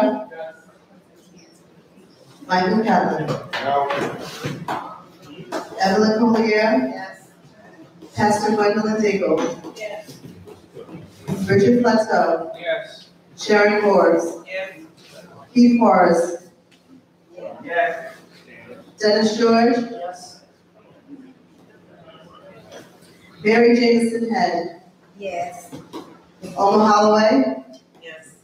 Everett Hughes. Teresa Riarte.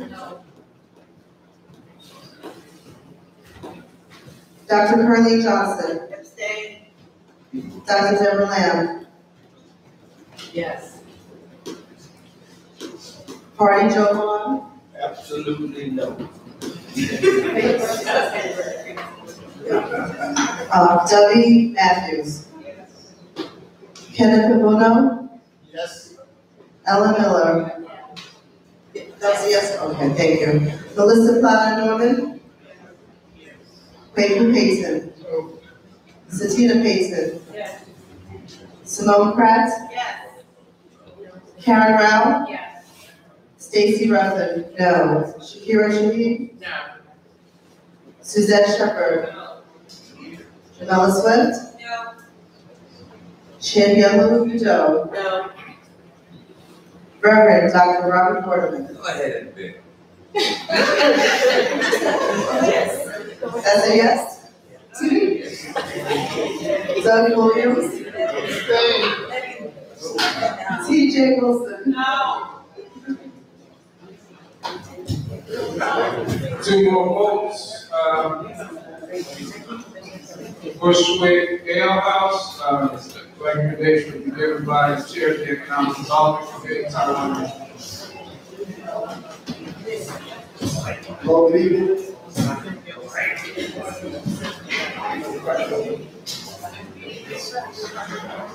In reference to the Bushwick Ale House, located at 1056, 1058 Broadway, Brooklyn, New York, where alcohol beverage control license, the committee recommends a letter of support.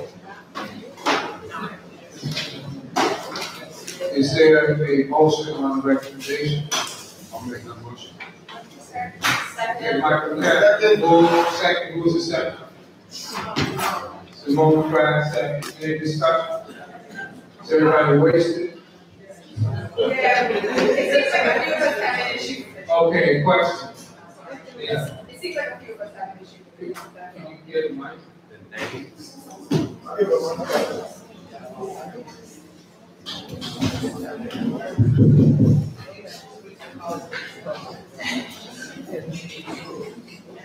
I said it, so it seems like a few people have said that. Any other questions? Questions? Okay, we'll call a question. For letter support for Bushwick and Alicia Alexander. No. Taiwan Anthony. Anthony Roosevelt. Michael Catlin. Yes. Evelyn Collier. Pastor Gwendolyn Daigle.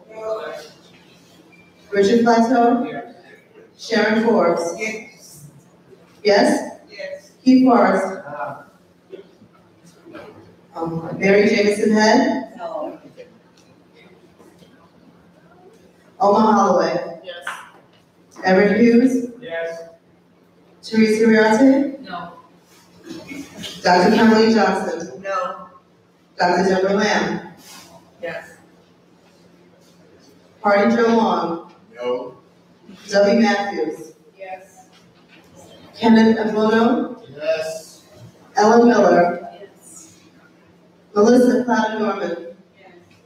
Rachel Payton. No. Satina Payton. No. Simone Pratt. Yes. Karen Rao. Yes. Stacy Ruffin. No. Shakira Shahid. Suzette Shepherd. No. Jamila Swift. Yes. Chaniela Udo. Yes. Reverend Dr. Robert Waterman.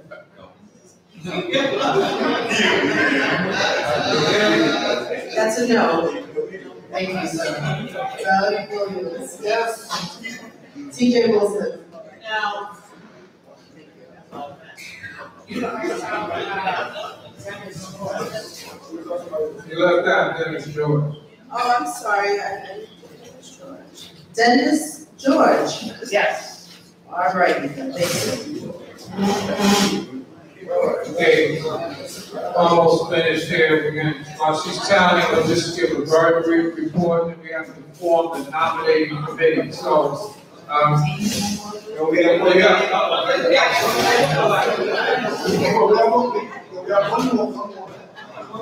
last vote will be on 566 Motion Avenue, request for support recommendation to give some time. All right, so last vote of the evening,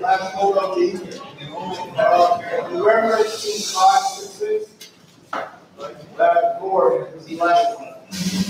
In reference to 566 Goshen Avenue, located at 566 Goshen Avenue, between Herkimer Street and Atlantic Avenue. This is for an alcohol beverage control license. The committee recommends a letter of support. Motion to adjourn. Dr. Williams, moved, seconded by anyone? Second. Who was the second? Queen Coupé, seconded. Any discussion? Okay, call question. Alicia Alexander. Taiwan Anthony. Yes. Anthony Roosevelt. Yes. Michael Catlin. Yes. Evelyn Collier. Pastor Gwendolyn Daigle. Richard Plateau. Sharon Forbes. Keith Forrest. Yes. Dennis George. Yes. Mary Jameson Head. Omar Holloway. Everett Hughes. Yes. Teresa Riarte. Yes. Dr. Curleen Johnson. Yes. Dr. Deborah Lamb. No. Hardy Joe Long. No. W. Matthews. Yes. Kenneth Abono. Yes. Ellen Miller. Yes. Melissa Cloud Norman. Yes. Rachel Payton. Yes. Satina Payton. No. Simone Pratt. No. Karen Rao. No. Stacy Ruffin. No. Shakira Shaheed, Yes. Suzette Shepherd, Yes. Jamela Swift, Yes. Kim Hilliard Joe, Yes. Reverend Dr. Robert Wortham. I was having a discussion with Reverend Doug Williams, and TJ Wilson. No. Okay, while she's tallying the votes, just a few other brief things of the chairperson's report. Please keep Alika Murray in your prayers. She's a board member, been having health challenges for quite a while, has been able to attend meetings for several months. This Thursday, the district manager and myself are going to be meeting with the management of Fulton Park Plaza. That's the development of Fulton Street and Malcolm X Boulevard. We'll be meeting with the management over the issue of sanitation. Anybody that takes the ESC train over there knows the Utica AC station, those at the housing development over there, frequently littered with debris, that develops private property. Last thing is that the Constitution and Bylaws Committee, we try to give that committee a little shot in the arm, so I asked the executive board members to serve on that committee, all the elected officers, the chair, first vice chair, second vice chair, treasurer, and secretary, were made members of that committee. The committee met last week, and we do have a game plan for having the bylaws amended by year end. Our goal is to have recommended changes to the board by next month. Okay. Last thing is the selection of a nominating committee, and the way the bylaws are. I name the chair of the nominating committee, and then we have 6 other people to volunteer from the board. So the chair is going to be Janelle Udo. She's the chair of the nominating committee. So we need 6 volunteers. We have a total of 7 people on the nominating committee. So the floor is open. Norman, Mary Head, that's 2, we need a total of 6. 4 more. Evelyn Collier, 3.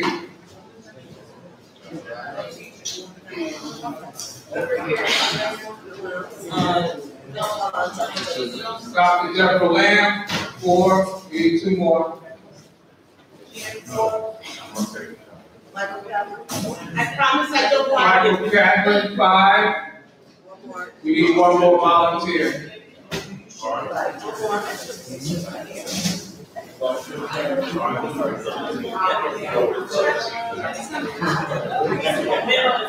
Santina Payne, so we got 7 members, thank you. Do we have? Okay, we'll get the results of the poll. Hold on, just 1 second, please. Let's accept the minutes that we have for. Moved by Reverend Dr. Waterman, is the second. Can you read the tally for the votes? Not yet. I'm going to give the tally. Is there a second on accepting? Second. All in favor? Aye. Any opposed? Okay, vote tally. Attendance. We had 38 present, 12 absent. We have 50 members, we have quorum is 26. So, 895 Bedford Avenue Realty, the vote was 19 for, 12 against, 2 abstaining, as for a letter of support, motion carries. Bushwick Ale House requested a letter of support. Vote was 20 in favor, 13 against, 0 abstentions, motion carried. 566 Nostrand Avenue, request for letter of support, vote was 24, 12 against, 1 abstention, motion carries. The resolution, we have 3.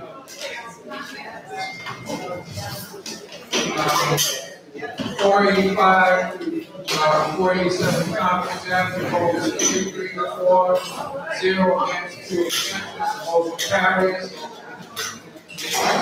375 Stuyvesant Avenue, vote was 33-4, 0 against, 3 abstentions, motion carries.